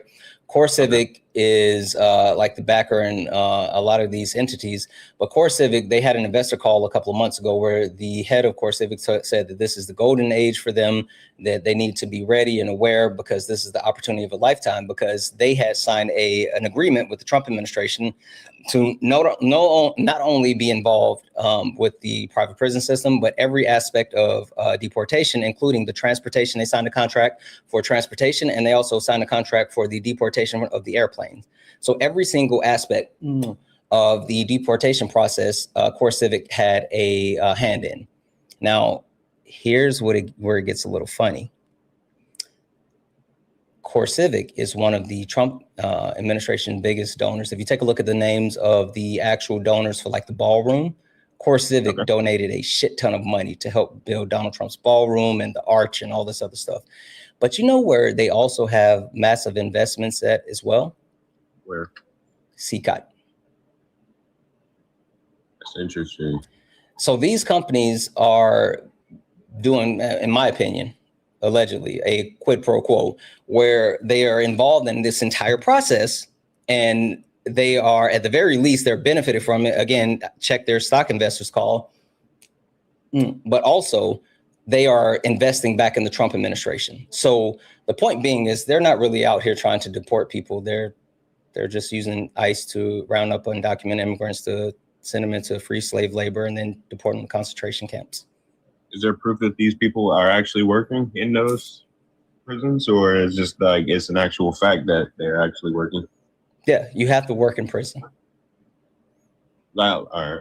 Yeah, you get like assigned jobs. I ain't never been, so I didn't know. Yeah. Now, the one thing that I do want to call out is some states actually pay them pennies on the dollars, but there's a lot of states that don't. A lot of the southern states don't pay them at all. So southern states don't pay nobody at all in those prisons, a majority of it? Let's see here. The states that don't actually pay prisoners at all include Alabama, Arkansas, Florida, Georgia, Mississippi, South Carolina, Texas, and Oklahoma. They don't pay anything at all. Some states like Louisiana and Missouri, they pay like extremely low amounts, around 3 to 6 cents a day. So it depends on the states. So why is that not looked at? Like, why are they able to do that? Because that is slavery right there. You're able to work. Yeah, I'm like, that's crazy. I didn't know that actually. It's because of the Constitution. I thought that prisoners that actually work in the prisons actually did get paid, and they was like they have to or something because it's a job. You know? Mm-mm. Did you know, like, I think it's in California has like a an actual firefighter, like a prison firefighter force, where they actually work as firefighters, but when they get out, they can't actually become firefighters. My brother, he became one. Yeah, from the prison system. Like, he didn't go to prison for something too serious. I believe it's like okay. It's like he was able to get into the camp, work as a firefighter, but he didn't do anything too serious. Yeah, there's a list of like felons that work for the prison firefighter system within California, but when they get out, they can't become firefighters. So, well, I did not know that. That's actually something that needs to be fixed right there, because I believe even if you are a prisoner, you know, and you're working a job, you should be getting paid, or otherwise that is looked up as free labor and slavery. I'd see that. No, I mean, it's all legalized. Like I said, the 13th Amendment didn't eradicate slavery, it just legalized it, and that's what we're dealing with. So I guess to put a bow on all of this is, like, if you truly cared about immigration, undocumented immigrants, things like that, you wouldn't support Donald Trump, because like he's not doing anything. Not only is he not doing anything beneficial when it comes to our country, he's actively harming our country when it comes to overall immigration, and then he's spending $88 billion, but costing billions of dollars to our country through like issues like countries aren't engaging in trade with us for tariffs. Countries aren't, they're telling their citizens don't come to the US. So like tourism is down. Vegas took a massive hit last year.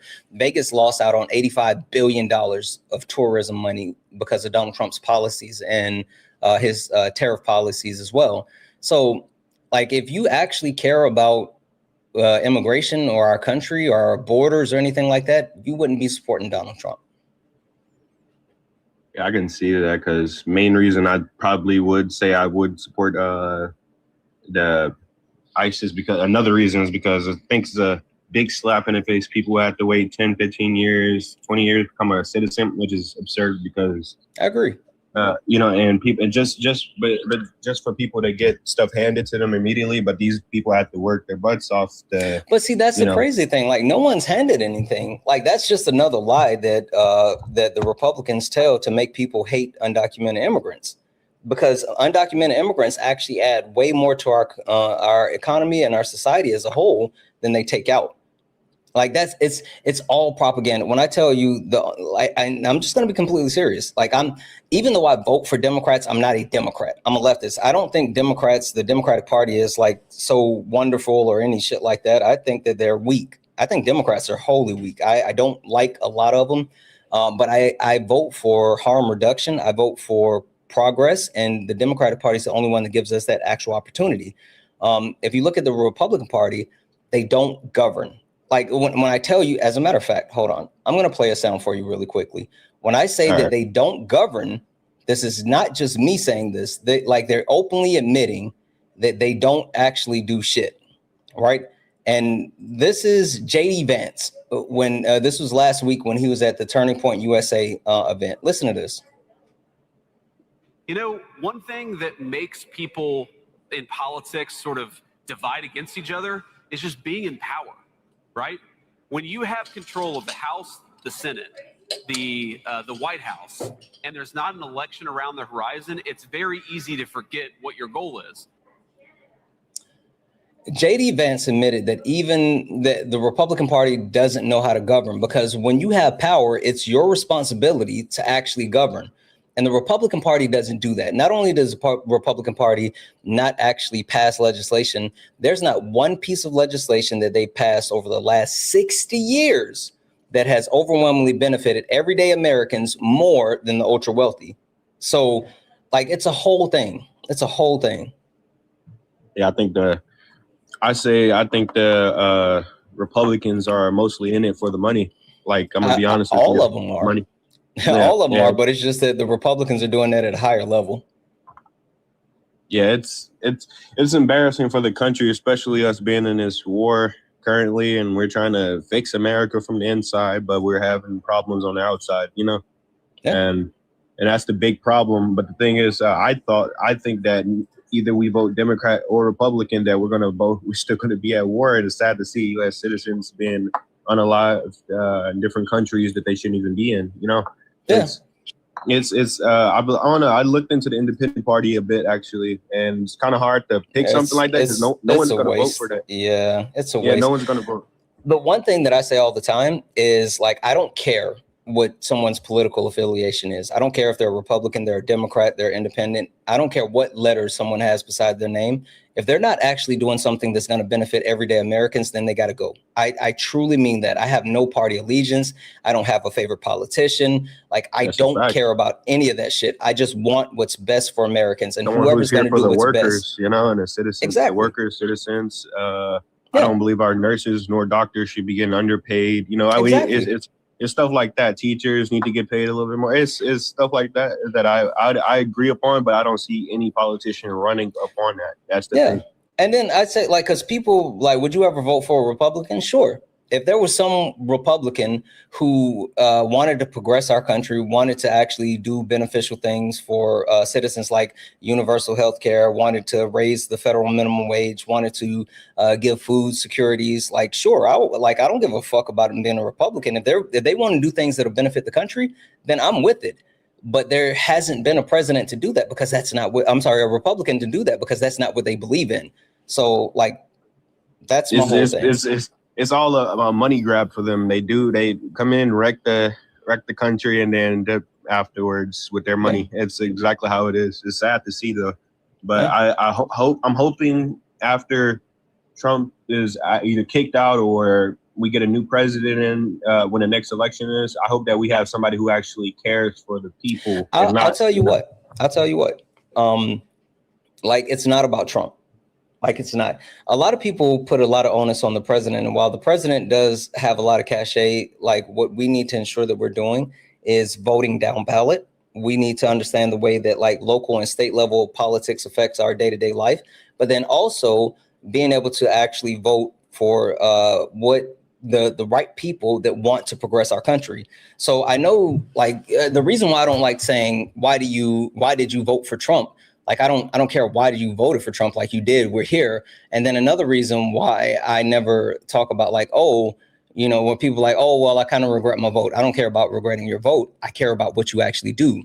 So, Bush, I'm going to challenge you because it sounds like not only the big thing, the rock that you had as far as, like, why you support him, like, there's not only cracks in the rock, but hopefully, like, it's shattered and you can go back and do your research. Go fact check me on everything that I said. Like, go look up everything that I said. I definitely will. And I'll be honest, the reason why I voted was because I was in a Republican only household. And you know how, when you're in I get it. In an environment like that, you're forced to do something. It's kind of like that. So I was like, when I was younger, I was fed all of that information. Now that I'm older and I'm 19 now, and I'm actually able to go to college for this type of stuff, I'm actually able to see the different cracks in the system on both sides. And and it's the entire system as a whole. I say this all the time.